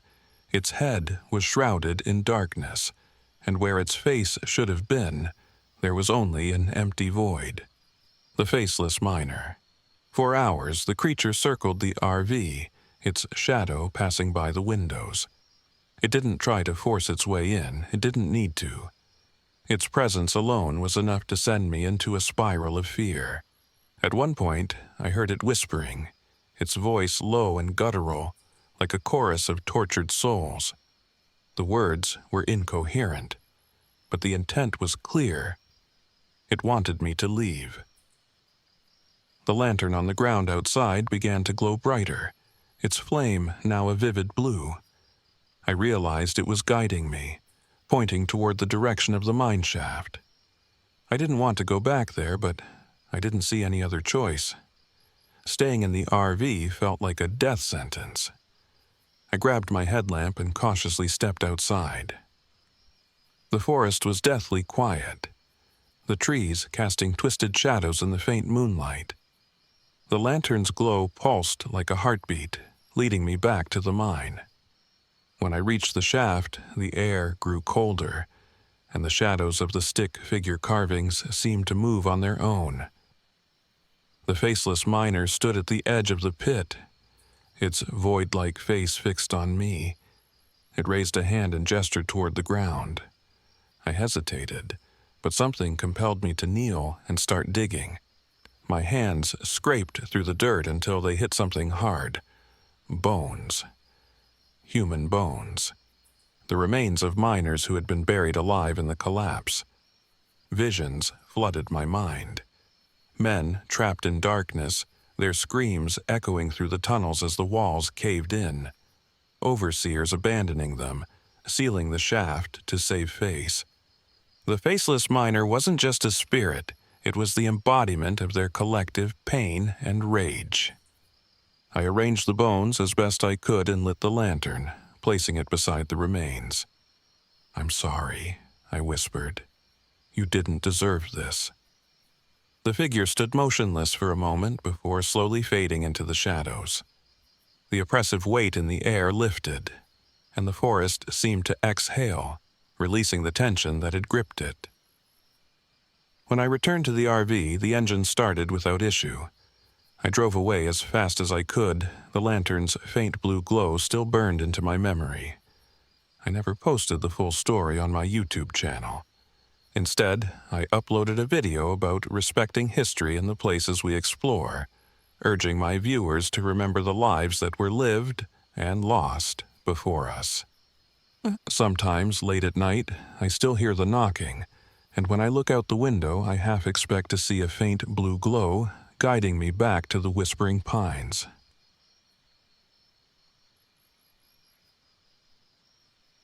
My name is Rachel Cole. I'm 41 years old, and I'm a journalist. My job is to expose the truth, especially when it comes to debunking urban legends and so-called paranormal phenomena. People love a good ghost story, but I've always been a skeptic. That's why, in November of 2022, I found myself parked in the middle of Zaleski State Forest in Ohio, a short walk from the infamous Moonville Tunnel. What started as a routine investigation turned into the most terrifying experience of my life. I arrived in the late afternoon, the sun already dipping low over the treetops. The forest was eerily quiet, with only the occasional rustle of leaves in the chilly breeze. My RV was a rental, a little bigger than I was comfortable driving, but I needed the space for my equipment. Cameras, audio recorders, notebooks. It was all there, ready to capture every mundane detail, and, hopefully, prove once again that ghost stories are just stories. The Moonville Tunnel had a reputation. Built in the 1800s for a railroad that no longer existed, it was now a crumbling relic of the past. Local legends claimed it was haunted by the ghost of a railway worker killed in an accident, but newer stories talked about something else. A woman's voice singing in the night, luring travelers into the tunnel. Some people said she was a witch. Others said she was just a tragic soul seeking revenge. Either way, the tunnel was my target. I parked at a small clearing near an overgrown trail that led to the tunnel. After setting up camp, I decided to walk the trail before it got too dark. The path was narrow, flanked by towering trees that seemed to lean inward, blocking out the fading light. About halfway there, I heard it. Faint singing, soft and melodic, drifting through the woods. At first, I thought it was a bird, or maybe the wind. But the sound didn't waver or stop. It grew clearer, a woman's voice humming a sorrowful tune. My skin prickled, but I shook it off and kept walking. The tunnel appeared suddenly, a gaping black hole in the earth, framed by crumbling stone walls. It was colder here the air heavy and still. The singing stopped the moment I stepped into the clearing, leaving only an oppressive silence. I set up a camera at the entrance, recording a quick introduction for my article. "This is Rachel Cole," I said, trying to sound casual. "I'm here at Moonville Tunnel, investigating claims of paranormal activity. Let's see what we find." Back at the RV, I reviewed the footage. Nothing unusual, just the tunnel, dark and empty. But as I watched, my audio recorder started acting up, emitting bursts of static. I checked the files and found them corrupted, the once clear sound now garbled with faint whispers I hadn't heard during recording. It was enough to unsettle me, but I chalked it up to interference and went to bed. Around midnight, I woke to the sound of singing. It was faint at first, like someone humming just outside the RV. I sat up, my heart pounding. The sound grew louder, clearer, and I realized it wasn't coming from outside. It was coming from the direction of the tunnel. Against my better judgment, I grabbed a flashlight and stepped out into the cold night. The forest was unnaturally still, the air thick with an unexplainable tension. The singing continued, soft and mournful, pulling me toward the trail. I stopped myself, gripping the flashlight tighter. "No," I muttered, "this is ridiculous." I hurried back inside and locked the door. The singing stopped as soon as I lay back down, but I didn't sleep for the rest of the night. The next morning, I found something disturbing near my campsite. A spiral pattern had been carved into the dirt just outside the RV, a perfect, intricate design that hadn't been there the night before. My first thought was that it was some kind of prank. Maybe a local had seen me filming and decided to mess with me. Still, I couldn't explain how they'd done it without waking me. Determined to push forward, I returned to the tunnel that afternoon. The air grew colder as I approached, my breath visible in the dim light. Inside, I found graffiti scrawled across the walls, names, dates, and cryptic phrases like, "She sings for the lost," and "Don't follow the song." The spiral was there too, etched into the tunnel floor in the same intricate pattern.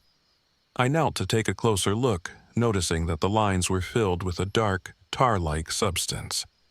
My flashlight flickered, and for a moment I thought I saw movement at the far end of the tunnel, a shadow shifting just beyond the light. "Hello?" I called out, my voice echoing. There was no response, but the singing started again, faint and distant. I stayed long enough to capture some footage before retreating to the RV. By now, my skepticism was wearing thin. Something was happening, something I couldn't explain, but I wasn't ready to give up. That night, the singing came back, louder and closer than before. It was beautiful and haunting, a melody that seemed to reach inside me and pull at something I couldn't name. Against my better judgment, I stepped outside again, the flashlight trembling in my hand. The spiral had grown. What had been a small carving in the dirt now spanned the entire clearing, its lines glowing faintly in the dark. At the center of the pattern stood a figure, a woman in a tattered white dress, her black hair hanging in tangles over her face. "Who are you?" I demanded, my voice shaking. The woman looked up and my blood ran cold. Her eyes were empty voids, her mouth stretched into an unnatural smile. She didn't speak, but her song grew louder, filling the air with a suffocating, hypnotic pull. My feet moved on their own, dragging me toward her. "No," I whispered, fighting to resist. "This isn't real." The woman raised a hand, and suddenly the spiral began to shift, its lines writhing like living things. The ground beneath me seemed to hum with energy, and I stumbled, barely catching myself before falling. I don't know how, but I managed to break free of her pull and run back to the RV. The woman didn't follow, but her song lingered, echoing in my ears even after I slammed the door. Frantic, I reviewed my footage from the tunnel, piecing together the graffiti and patterns I'd seen. The story came together in fragments. A woman accused of witchcraft, chased into the tunnel by an angry mob. She died there, her final moments spent carving a ritual into the ground, a curse to bind her spirit and exact revenge on those who wronged her. I realized the spiral wasn't just a symbol. It was a spell, incomplete and growing stronger with every night. If I didn't stop it, I'd end up like the others, lost in the song, never seen again. Armed with a piece of chalk and my research, I stepped outside. The spiral glowed brighter, the woman standing at its center. Her song was deafening now, a cacophony of sorrow and rage that made my head throb. "I know what you are," I shouted, forcing myself to stand my ground. "And I know how to end this." I dropped to my knees and began tracing the missing pieces of the spiral, completing the lines she'd failed to finish in her final moments. The woman screamed, her voice splitting into dozens of wailing cries. The air grew colder, the ground shaking beneath me, but I didn't stop. As I finished the last line, the spiral erupted in light, and the woman's form dissolved into ash. The forest fell silent, the oppressive weight lifting like a heavy curtain. I left Zaleski State Forest at dawn, my nerves frayed but my mind clear. The footage I'd captured was mostly useless, blurry images and garbled audio, but I wrote the story anyway. I didn't tell the full truth, leaving out the supernatural details. Instead, I focused on the history of Moonville Tunnel and the people who'd been forgotten there. Even now, months later, I can still hear her song in my dreams, soft and mournful, calling me back.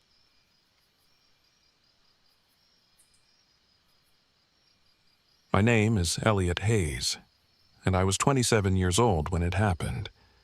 It was supposed to be a simple trip, a weekend to reconnect with old friends, out in the wilderness of Wayne National Forest, Ohio.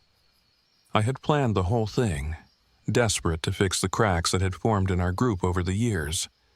But if I could go back, if I could undo it all, I'd never have stepped foot in that forest. Some places aren't meant for people like us. It started innocently enough. I borrowed my uncle's beat-up RV, loaded it with supplies, and met everyone at a gas station on the edge of the forest. Marcus Torres, my oldest friend, was the first to arrive. He looked thinner than I remembered, his camera slung over his shoulder like a lifeline. Kelsey Morris came next, full of energy and armed with her usual sarcasm.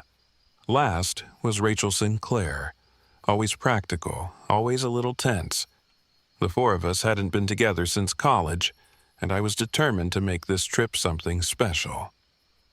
We were headed to Benton Hollow, a secluded spot I'd found on an online forum. Supposedly, it was a hidden paradise, untouched and quiet. Exactly what we needed. The drive out there was rough. The RV rattled with every bump, and the generator gave out halfway, leaving us without phone chargers or air conditioning. Kelsey laughed it off, saying, "We're roughing it, just like old times." But I could see the irritation on Rachel's face. By the time we found the site, the sun was dipping below the treetops. The clearing was beautiful, though. Tall pines, a stream nearby, and no other people in sight. Marcus wandered off immediately to take pictures while Kelsey tried to start a fire. Rachel and I worked on fixing the generator, though neither of us knew what we were doing. That night, we sat around the fire, talking and laughing like no time had passed.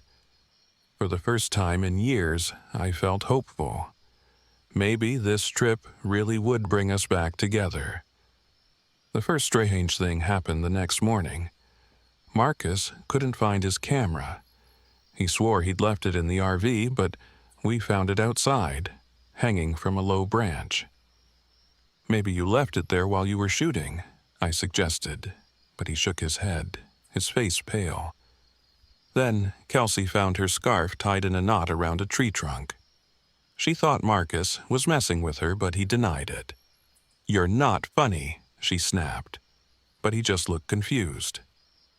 By the afternoon, we were all on edge. The generator had stopped working entirely, and the forest felt different. The bird song we'd heard the day before was gone, replaced by a heavy, suffocating silence. That evening, Marcus wandered back into the woods with his camera. He said he wanted to catch the sunset, but when he came back, he was pale and shaking. "There's something out there," he whispered. I don't know what I saw." After dinner, Marcus insisted on showing us what he'd found. Reluctantly, we followed him into the trees, flashlights cutting through the dark. He led us to a clearing where a perfect circle of ash and rocks lay on the ground. In the center were bones, some animal, some disturbingly human-like.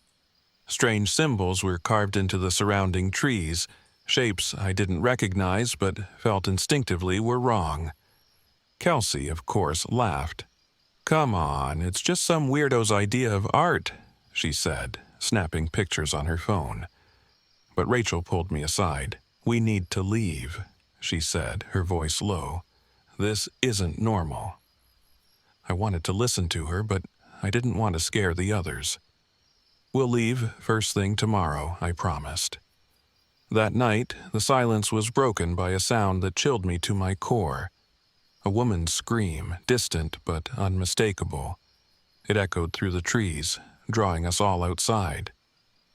"It could be someone in trouble," Rachel said, but Kelsey shook her head. "It's probably just an animal," she said. "Coyotes or something." Still, we couldn't shake the feeling that something was watching us. The RV felt like a fragile barrier, too thin to protect us from whatever was out there.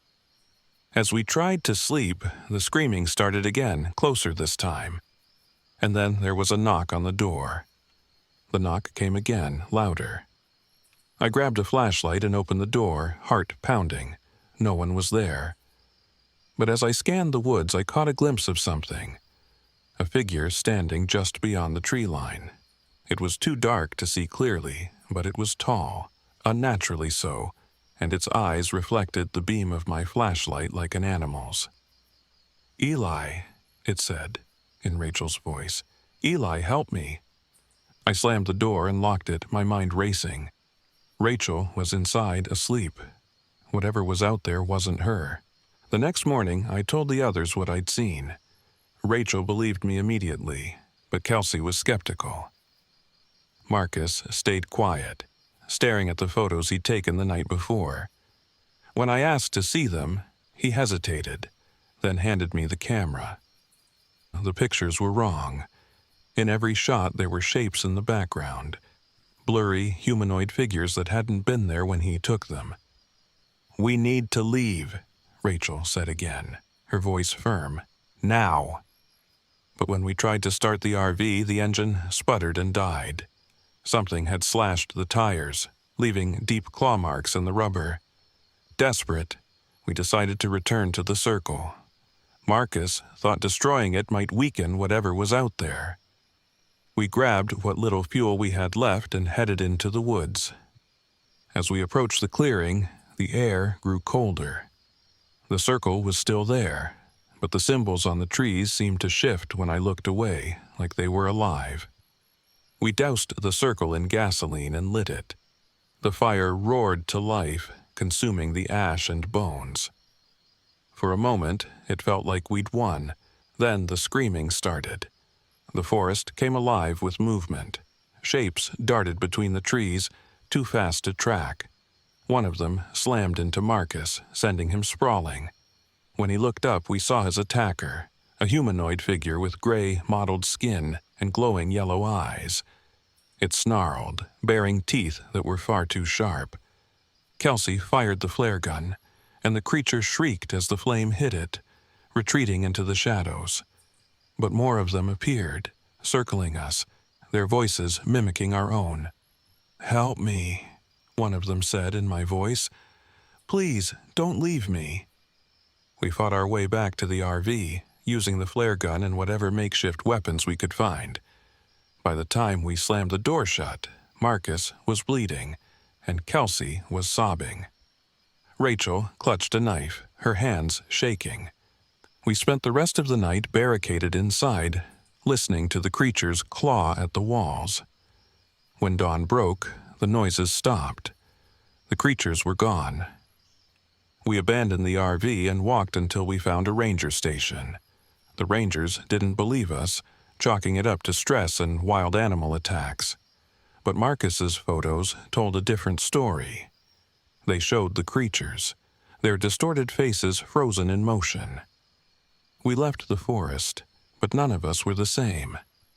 Kelsey stopped joking, and Rachel barely spoke. Marcus quit photography altogether. As for me, I still see them in my dreams, those glowing eyes, watching, waiting. And sometimes when I'm alone, I hear my name in the distance, always in Rachel's voice.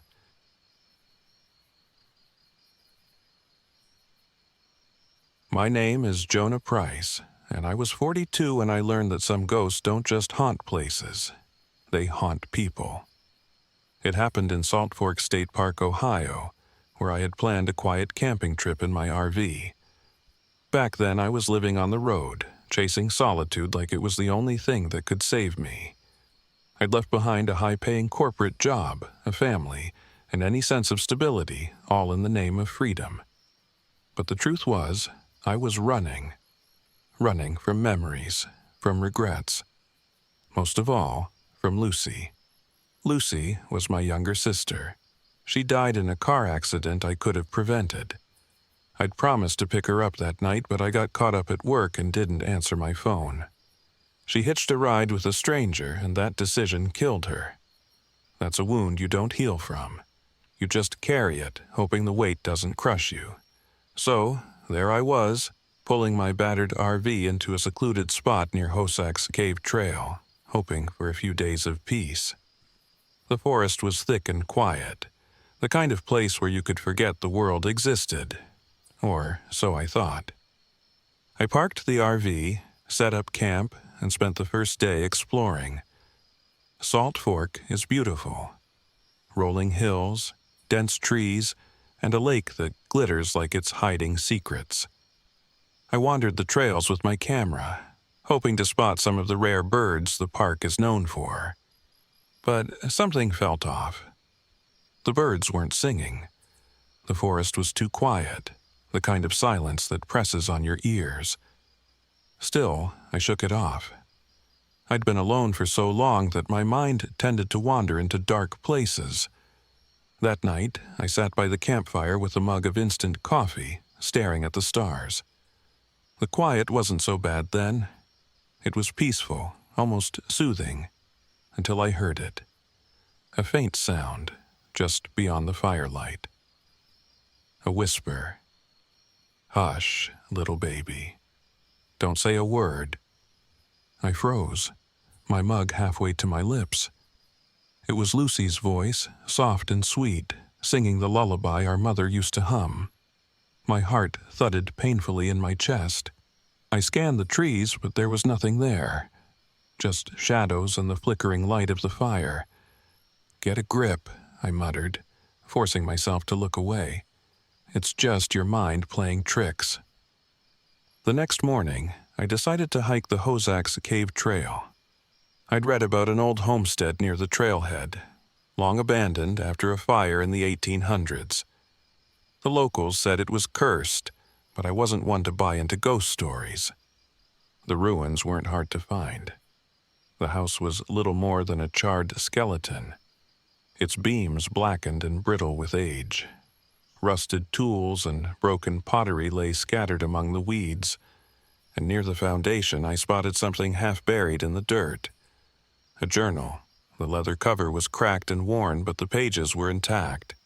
I flipped through them, the cramped handwriting telling a grim tale. The Ferris family had lived here, surviving off the land. But during one particularly harsh winter, their food ran out. "We heard it whispering," one entry read. "It promised us salvation. We had no choice." The last pages were filled with frantic scribbles, descriptions of a shadowy figure, tall and skeletal, with glowing red eyes. My stomach twisted as I read. It sounded like the wendigo legends I'd heard in passing, a creature that preyed on desperation and greed. I snapped the journal shut and stuffed it into my bag. I didn't believe in monsters, but the unease in my gut wouldn't let go. By the time I got back to the RV, the sun was sinking low, casting long shadows through the trees. That's when I noticed the claw marks. Deep gouges raked across the bark of a nearby tree, too wide and too high to be from any animal I knew. That night, the whispers came again. This time, they were closer, circling the RV like a predator stalking its prey. I locked the doors and drew the blinds, telling myself it was just the wind. But then the scratching started, faint at first, then louder, like nails dragging across the metal of the RV. I grabbed my flashlight and shined it through the window. A pair of glowing eyes stared back at me just for a second before vanishing into the darkness. My heart pounded as I sank back into my seat. Whatever was out there, it wasn't human. The next morning, I tried to leave. The RV wouldn't start. I checked the tires and found them slashed, long, jagged cuts that couldn't have been made by rocks or debris. Panic set in as I realized how far I was from help. My phone had no signal, and the nearest ranger station was miles away. I thought about abandoning the RV and walking, but something told me I wouldn't make it far. As I stood there, debating my options, I saw it again. A figure at the edge of the clearing, tall and impossibly thin, with limbs that bent at unnatural angles.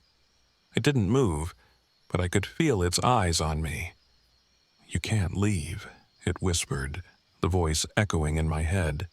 "She's waiting for you." Lucy. I don't know why I listened. Maybe it was guilt or desperation, or the way the creature's voice seemed to reach into my very soul. Whatever the reason, I grabbed the journal and headed back to the homestead. The forest grew darker as I approached the ruins, though the sun was still high. It was as if the shadows were alive, closing in around me. When I reached the clearing, I saw them. The Ferris family.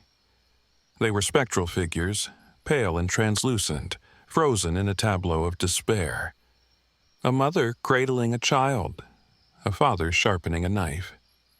Children huddled together in fear. Their eyes turned to me as I stepped closer, their expressions pleading. The wendigo emerged from the shadows, towering over me. Its skeletal frame was wrapped in tattered skin, its eyes burning with a hunger that made my blood run cold.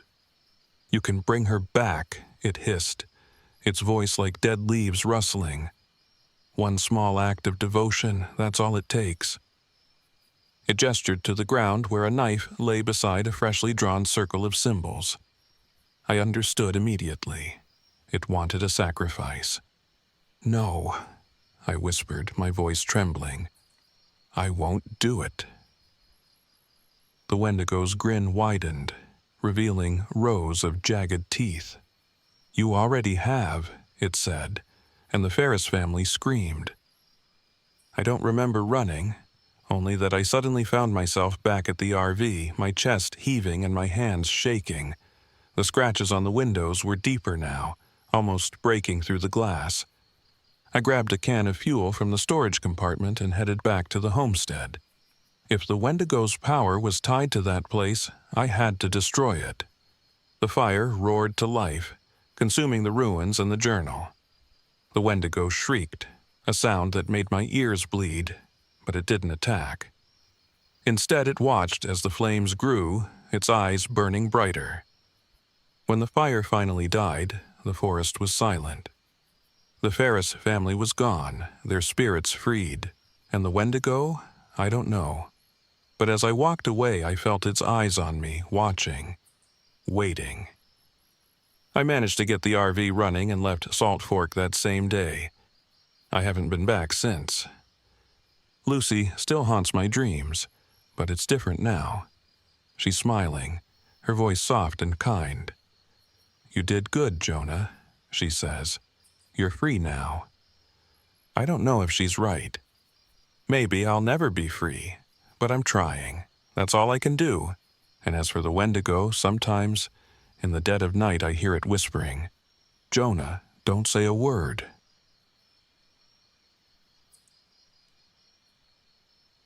My name is Sarah Duncan. I was 35 when I discovered that some places carry scars too deep to heal. It happened last October, during a solo camping trip to Mohen State Park in Ohio.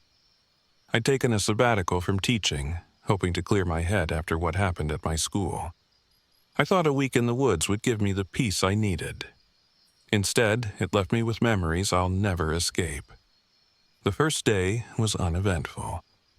I parked my RV near Clear Fork Gorge, choosing a spot far from the family campgrounds. The air was crisp, and the leaves had turned shades of amber and crimson.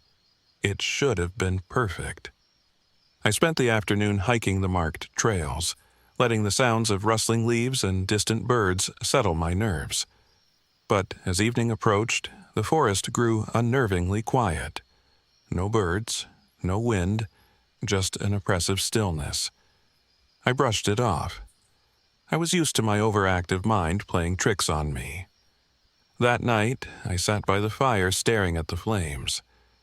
I'd been avoiding my thoughts for weeks, but here, surrounded by nothing but trees and darkness, they closed in. I thought about Jacob, the student who died. He'd been bullied relentlessly, and I knew about it. I tried to intervene, but not hard enough. A week after our last conversation, he took his life. That guilt was what drove me into the woods, to escape the feeling that I'd failed him. As the fire burned lower, I heard it. Faint laughter. It sounded like children playing somewhere deep in the trees. It was distant, almost melodic, and it carried an odd warmth. For a moment, I smiled. Maybe there was another campsite nearby. Maybe it wasn't as quiet here as I thought. The next morning, I found tiny handprints in the dirt around my RV. They were small, like those of children, but oddly perfect. No smudges, no imperfections. Nearby, someone had left a small wooden soldier, its paint peeling and its edges charred. I picked it up, feeling a strange chill as I turned it over in my hands. I spent the day hiking deeper into the park, exploring trails that seemed less traveled. That's when I found the ruins. They were tucked away off-trail, half hidden by overgrown weeds and moss. The structure had once been a church, its blackened beams and crumbling walls bearing the marks of a long-ago fire. At the edge of the ruins, a plaque read, "In memory of the children lost, 1952.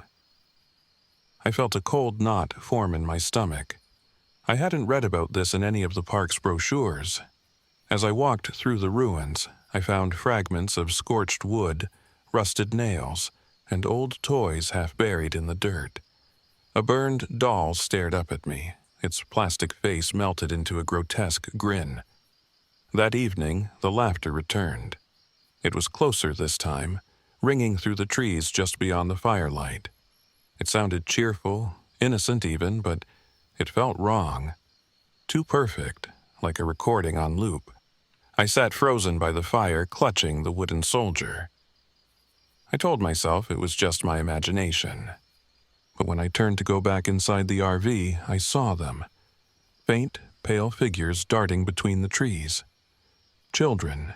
They moved too quickly, too silently, their eyes glinting in the dim light. When I blinked, they were gone. The next day I met Old Man Cormac. He appeared while I was refilling my water jug at a nearby stream, his face weathered and his clothes patched and worn. He carried a shotgun slung over his shoulder and looked at me with sharp, wary eyes. "You camping near the gorge?" he asked, his voice rough as gravel. When I nodded, he frowned. "You shouldn't be out here alone, especially not near the church." I hesitated, unsure how to respond. "What's wrong with the church?" His expression darkened. "That place is cursed. Burned down over 50 years ago with a dozen kids trapped inside. Some say it was an accident, but folks around here know better. The preacher did it. Thought the kids were tainted, needed purifying." He spat on the ground. "Don't stay past sunset, and whatever you do, don't answer if they call to you." I wanted to ask more, but he walked off, disappearing into the trees. His words clung to me, though, replaying in my head as I returned to the RV. That night, the voices came back, louder and clearer. "Sarah," they whispered, giggling between the words. "Come play with us." The toys appeared again, more of them this time. A broken jack in the box, a scorched rubber ball, a music box that played a warped tune when I touched it. The handprints on the ground multiplied, overlapping and stretching like they were in motion. I locked myself inside the RV, but it didn't help. The laughter echoed all around me, and when I peeked through the blinds, I saw them again. Dozens of spectral children, their hollow eyes glowing faintly. They surrounded the RV, their mouths moving silently as if singing a song I couldn't hear. Then the banging started. Fists pounded against the walls, the windows, the door. "Come out, Sarah," they chanted, their voices layered and distorted. "Come play." By dawn, the voices stopped, leaving me shaken but alive. I knew I couldn't stay. I packed up my gear, but when I tried to start the RV, the engine wouldn't turn over. Worse, the road back to the main campground seemed to loop endlessly, always bringing me back to the ruins of the church. Desperate, I searched the ruins again, hoping to find something, anything, that would explain what was happening. That's when I found the preacher's diary, hidden beneath a loose stone. His entries were chilling, describing his belief that the children were corrupted by sin and that he had to cleanse their souls with fire. But the diary also revealed something more sinister. The preacher had made a pact with something inhuman, a shadowy force that promised salvation in exchange for the children's lives. That force was still here, feeding off the children's trapped spirits, and now it had its sights on me. That night, the spirits came for me. They surrounded the RV, their faces twisted with anger and sorrow. "You let us burn," they cried, their voices overlapping. "You let him hurt us." I tried to reason with them, shouting through the windows that I wasn't the one who hurt them, but their cries only grew louder. The RV shook violently as their spectral forms slammed against it. Then I saw him. The preacher.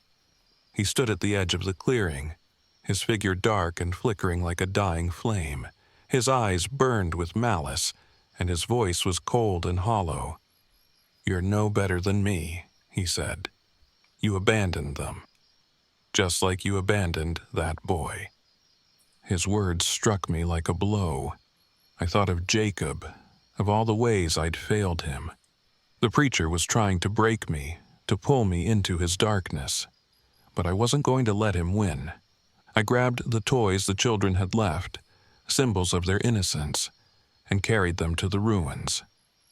Using the preacher's diary as a guide, I arranged the toys in a circle and lit a fire at its center.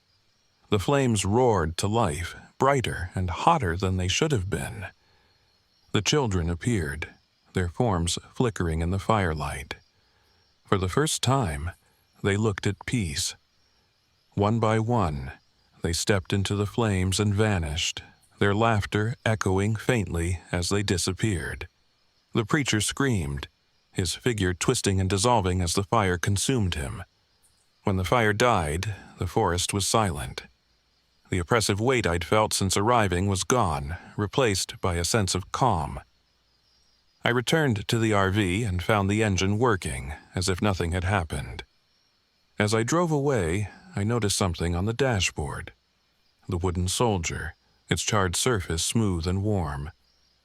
I kept it, a reminder of the children I couldn't save, and the ones I did. Now, months later, I'm back at school. I still think about Jacob, and I still feel the weight of my failures. But I also feel stronger, like I've been given a second chance. And sometimes, when the world is quiet, I hear faint laughter in the distance. Not haunting, but hopeful. The children's laughter.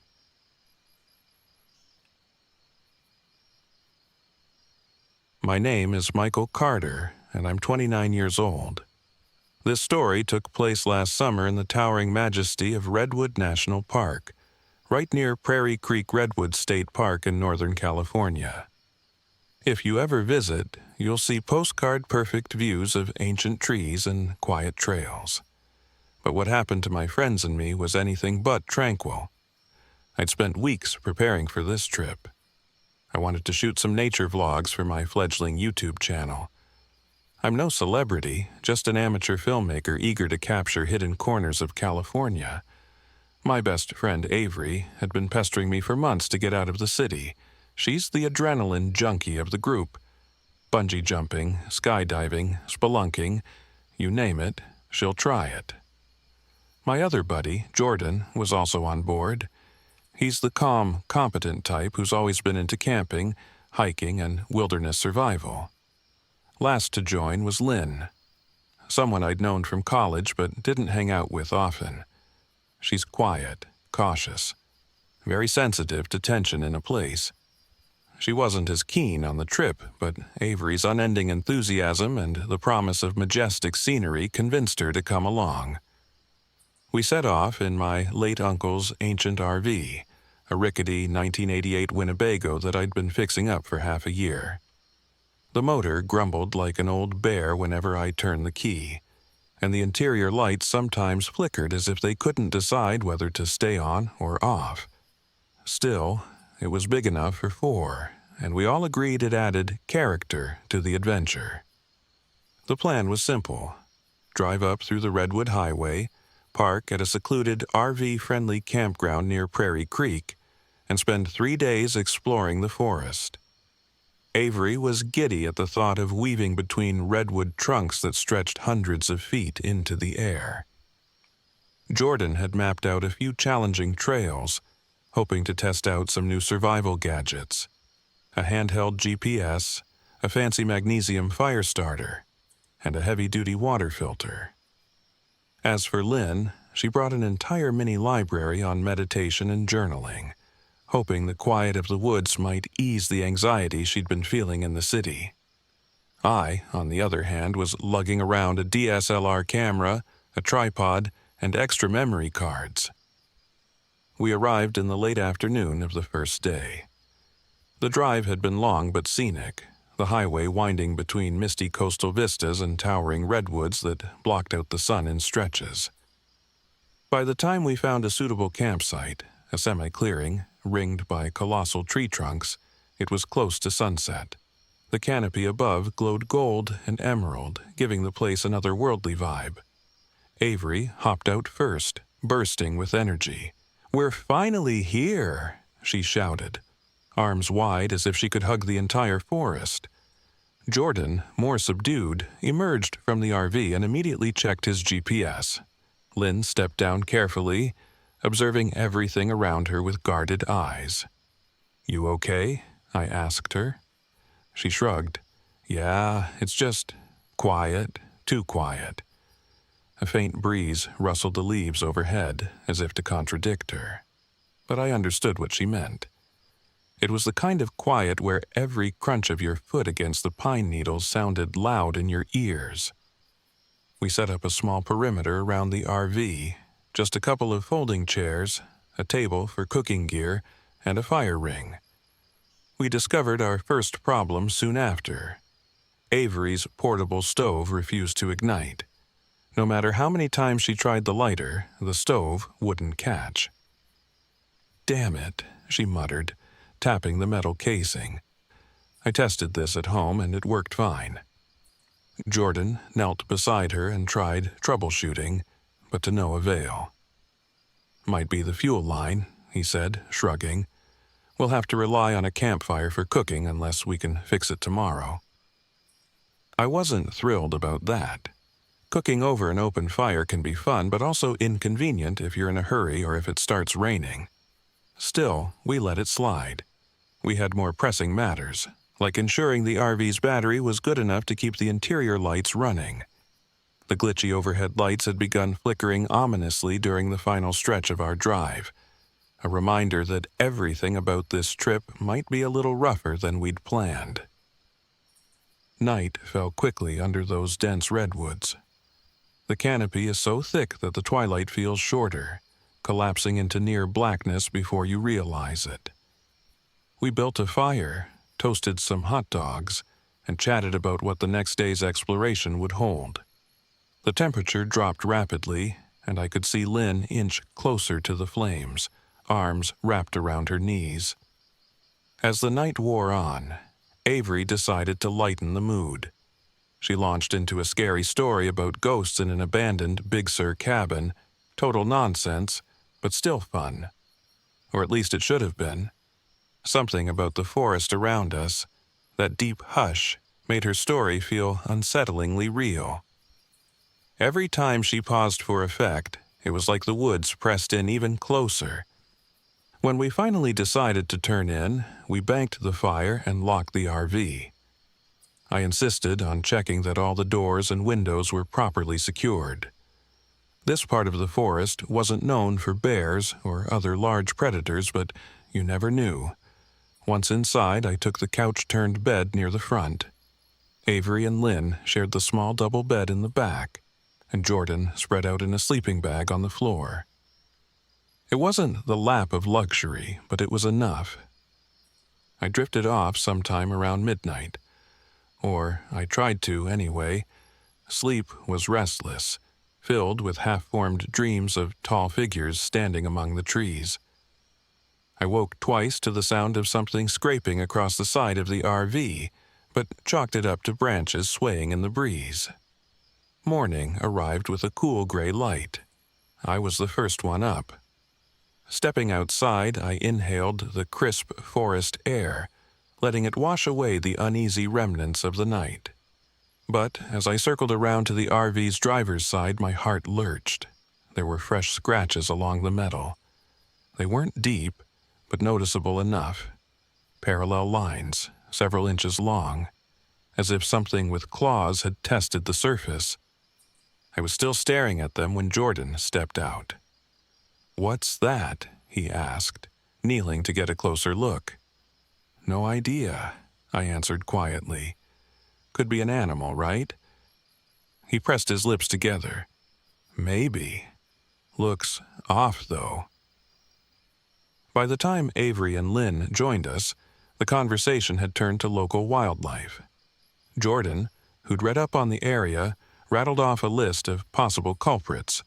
Raccoons, maybe a bobcat if we were unlucky. Lynn, however, didn't look convinced. She ran her fingers lightly over the scratches. "I don't like it," she whispered. "It's like something was trying to get in." Avery forced a laugh. "You've got an overactive imagination, Lynn. We're in the middle of a forest, remember? Weird stuff happens out here." Despite Avery's attempt to keep things light, a subtle tension hung over breakfast. We tried to make coffee in the RV's small kitchenette, only to discover the electrical system was acting up. The overhead lights flickered before cutting out completely, leaving us in dim morning light. "Great," I muttered. "That's another thing on the to-fix list." We had hoped to watch some of the footage I took the previous day on a laptop, but that was out of the question unless we could get the RV's battery to cooperate. Jordan suggested a day hike. Maybe we'd gather some footage, breathe in the fresh air, and forget our troubles for a while. I was all for it. The redwood trails are among the most breathtaking in the world, and I was eager to record them. Lynn seemed hesitant, but she eventually relented. She always was more comfortable with a group than being left alone in the RV. The forest was awe-inspiring. The trees stood like living skyscrapers, their trunks so wide you'd need 10 people holding hands to encircle one. Moss draped over fallen logs, ferns carpeted the forest floor, and sunlight filtered through the canopy in bright columns. For a few hours, I lost myself in the magic of it all, capturing video of babbling creeks, massive stumps, and the occasional chipmunk scurrying past. Yet, as we ventured deeper, an unsettling aura crept back in. A couple of times, I thought I heard a faint howling in the distance, too elongated and warped for a typical coyote. Jordan confirmed that, to his knowledge, wolves weren't common in this area. "Maybe it's just the wind," Avery said, forging ahead, her boots crunching leaves underfoot. But the rest of us weren't so sure. We paused near a moss-covered boulder to check Jordan's GPS. The device flickered, glitched, and then powered off. A full battery, dead in an instant. "What the?" Jordan muttered, pushing the buttons. It refused to turn back on. "Guess we're going old school," Avery joked, gesturing at the paper map Jordan had brought as a backup, but I noticed the worried glint in her eyes. Something was definitely off here. First the stove, then the RV lights, now the GPS. Too many coincidences. By the time we got back to camp, the sun was dipping low again. We'd spent longer on the trail than intended, partially because we'd gotten turned around once the GPS failed. We were tired, hungry, and on edge. Our plan to cook a decent meal was hamstrung by the broken stove, so we settled for a simpler dinner over the campfire. Canned soup and some dry crackers. Not exactly gourmet, but enough to sustain us. It was around 9 p.m. when the first truly unexplainable event occurred. I was inside the RV, double-checking the locks, when I heard my own voice calling from outside. "Hey, Mike, come help me." The tone was urgent, echoing through the trees. My stomach dropped. I was right there in the RV, and I certainly wasn't calling for myself. The voice sounded exactly like me, though. A perfect match. I shot a look at Jordan, who was rummaging in the RV's cupboard. "Did you hear that?" He nodded, eyes wide. "That sounded like you," he whispered. Avery and Lynn were outside near the fire. I could see them standing, very still, staring into the darkness beyond the ring of light cast by the flames. My adrenaline spiked, and for a heartbeat no one moved. I went to the RV door and pulled it open cautiously. "Avery," I called. "Lynn?" Avery responded, "We're good. Did you say something earlier, like calling for yourself?" I stepped out, scanning the tree line. "No, that wasn't me." She swore under her breath. Lynn was biting her lip, eyes darting anxiously between the towering trunks. Jordan joined us, shining a flashlight into the surrounding darkness. All we saw were shifting shadows. It started then, the howling, that same unnatural shriek we'd heard during the day. Only now, it was disturbingly close, coming from just beyond our camp. My flashlight beam caught a glimpse of movement in the undergrowth, but it was gone before I could register what it was. We spent the next hour huddled around the fire, each armed with flashlights. Jordan kept a hunting knife at his belt. Avery had a heavy metal flashlight that could double as a blunt weapon if needed. Lynn sat trembling next to me, occasionally peering over her shoulder. Nobody slept well that night. The scraping at the RV returned, more persistent, circling as though something with claws, or hands, was testing different spots. Every so often, we heard our own names drifting through the forest, each voice meticulously imitated, as if some cunning entity were trying to draw us out. By dawn, we were all exhausted, thick circles under our eyes, nerves fried. That's when we found the footprints. They were pressed into the mud around our campsite, elongated, more human than animal, but not quite right. They had too many joints in the toes or the arch was inverted. It was impossible to describe precisely. Jordan's face turned ashen at the sight. Lynn looked close to tears. "What is that?" she whispered. No one had a good answer. I'd heard rumors over the years, stories about shape-shifting beings in indigenous folklore. Some call them skinwalkers, malevolent witches, or creatures that can mimic human voices and take various forms. But that was the Southwest, right? Navajo territory. Yet here we were, in Northern California, with footprints that suggested something unnatural.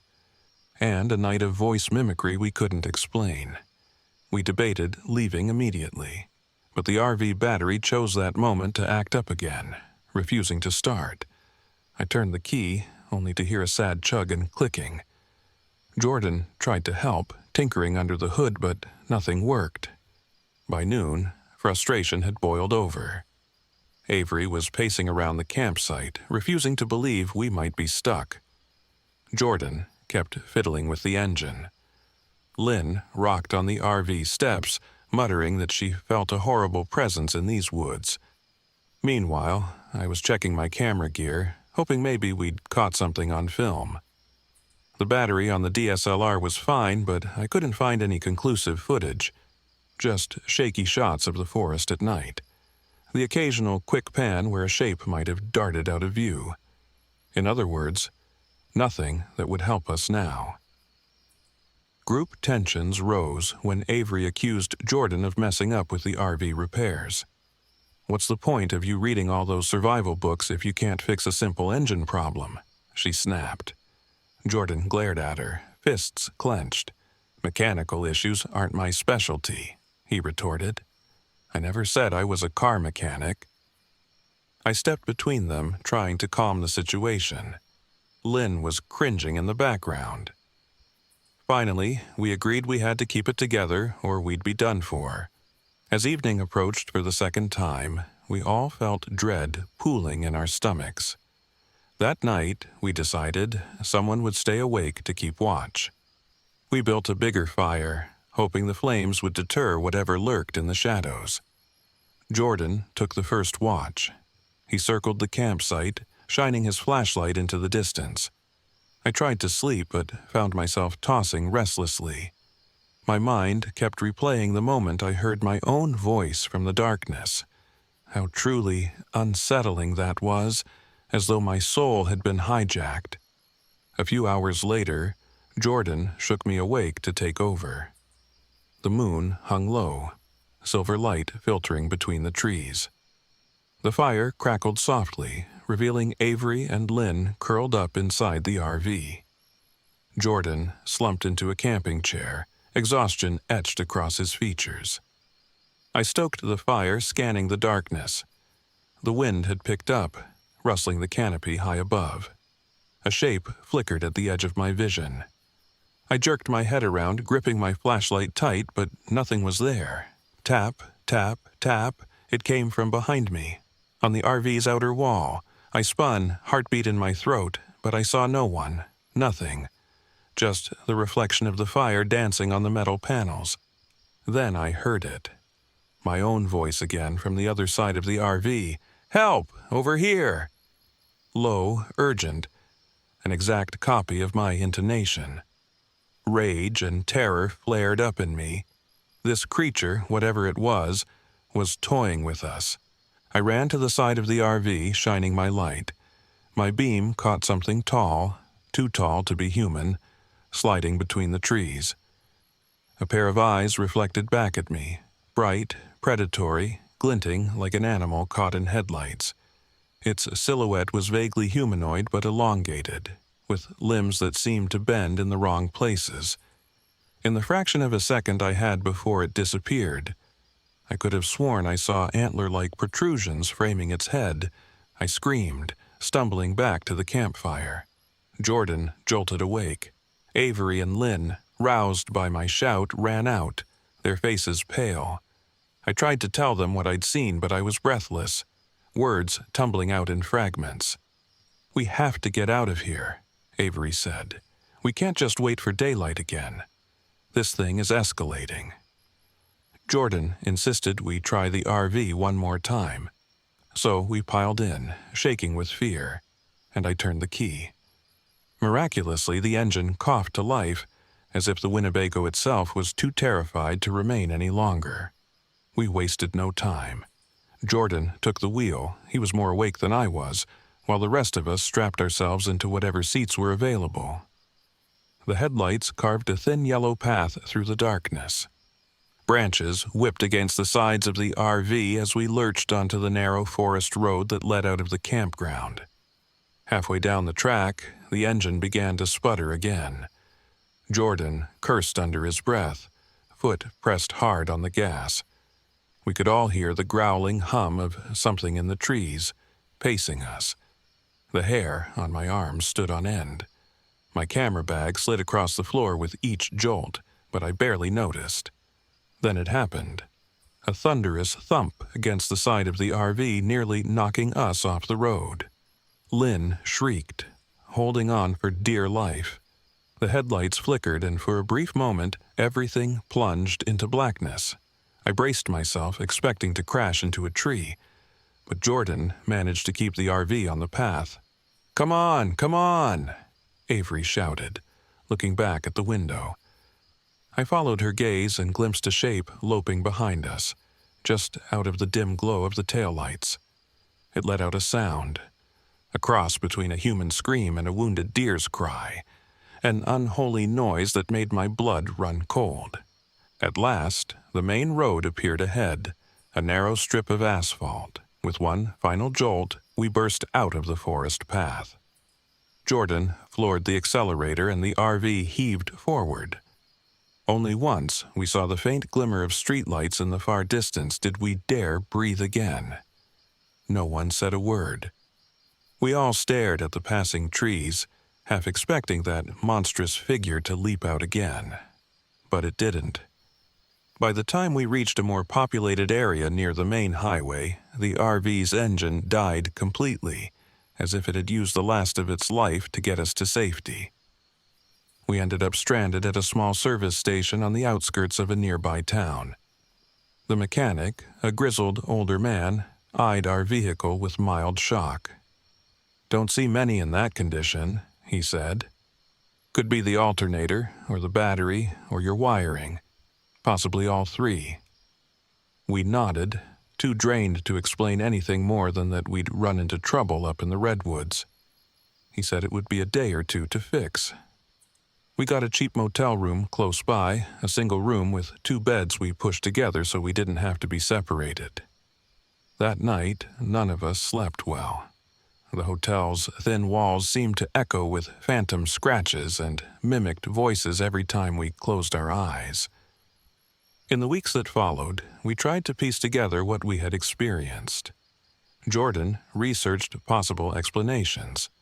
A freakishly large cougar, maybe an escaped exotic animal, or a messed-up coyote with a talent for mimicry. But none of those explanations accounted for the footprints or the perfect replication of our voices. Avery refused to talk about it at all, burying herself in 100 other projects. Lynn, for her part, sought therapy. She had nightmares, waking up in cold sweats, certain she still heard the forest calling her name. I reviewed all the footage on my camera. Most of it was serene shots of the redwoods, sunlight flickering through the trees, the 4 of us laughing. But hidden near the end of one memory card, I found a shot from the second night, a shaky pan across our campsite. For a split second, the camera lens caught something at the edge of the firelight. I had to zoom in frame by frame to see it. A dark shape with eyes that glowed faintly. It was standing upright, its outline suggesting something more beast than man. In one frame, I swear it looked like it had a muzzle. In the next, it seemed almost human, with a twisted grin. When I tried to show it to Avery and Jordan, they couldn't bring themselves to watch more than a second. Lynn sobbed when she caught a glimpse. I've never posted that footage online, worried it might bring the wrong kind of attention, or that it might lure the creature back. Maybe I should have destroyed it, but something in me can't let go of the only physical record of that nightmare. Even now, months later, I'll sometimes wake up at night, heart pounding, convinced I hear scratching on my apartment door or a whisper in the hallway, calling my name in my own voice. I don't know what truly inhabits those ancient forests, whether it's what some indigenous legends call a skinwalker or something else entirely. What I do know is that we escaped by the skin of our teeth, and I'll never again underestimate the hush that falls among the redwood giants at twilight. My name is Michael Carter. I'm 29 years old, and I once believed I could handle anything the wilderness threw at me. But there are places in this world, quiet places, where something ancient and malevolent lingers. If you ever find yourself in Redwood National Park, watch the shadows between those colossal trunks. Listen closely at night, and if you hear your own voice calling you from the darkness, do not follow it.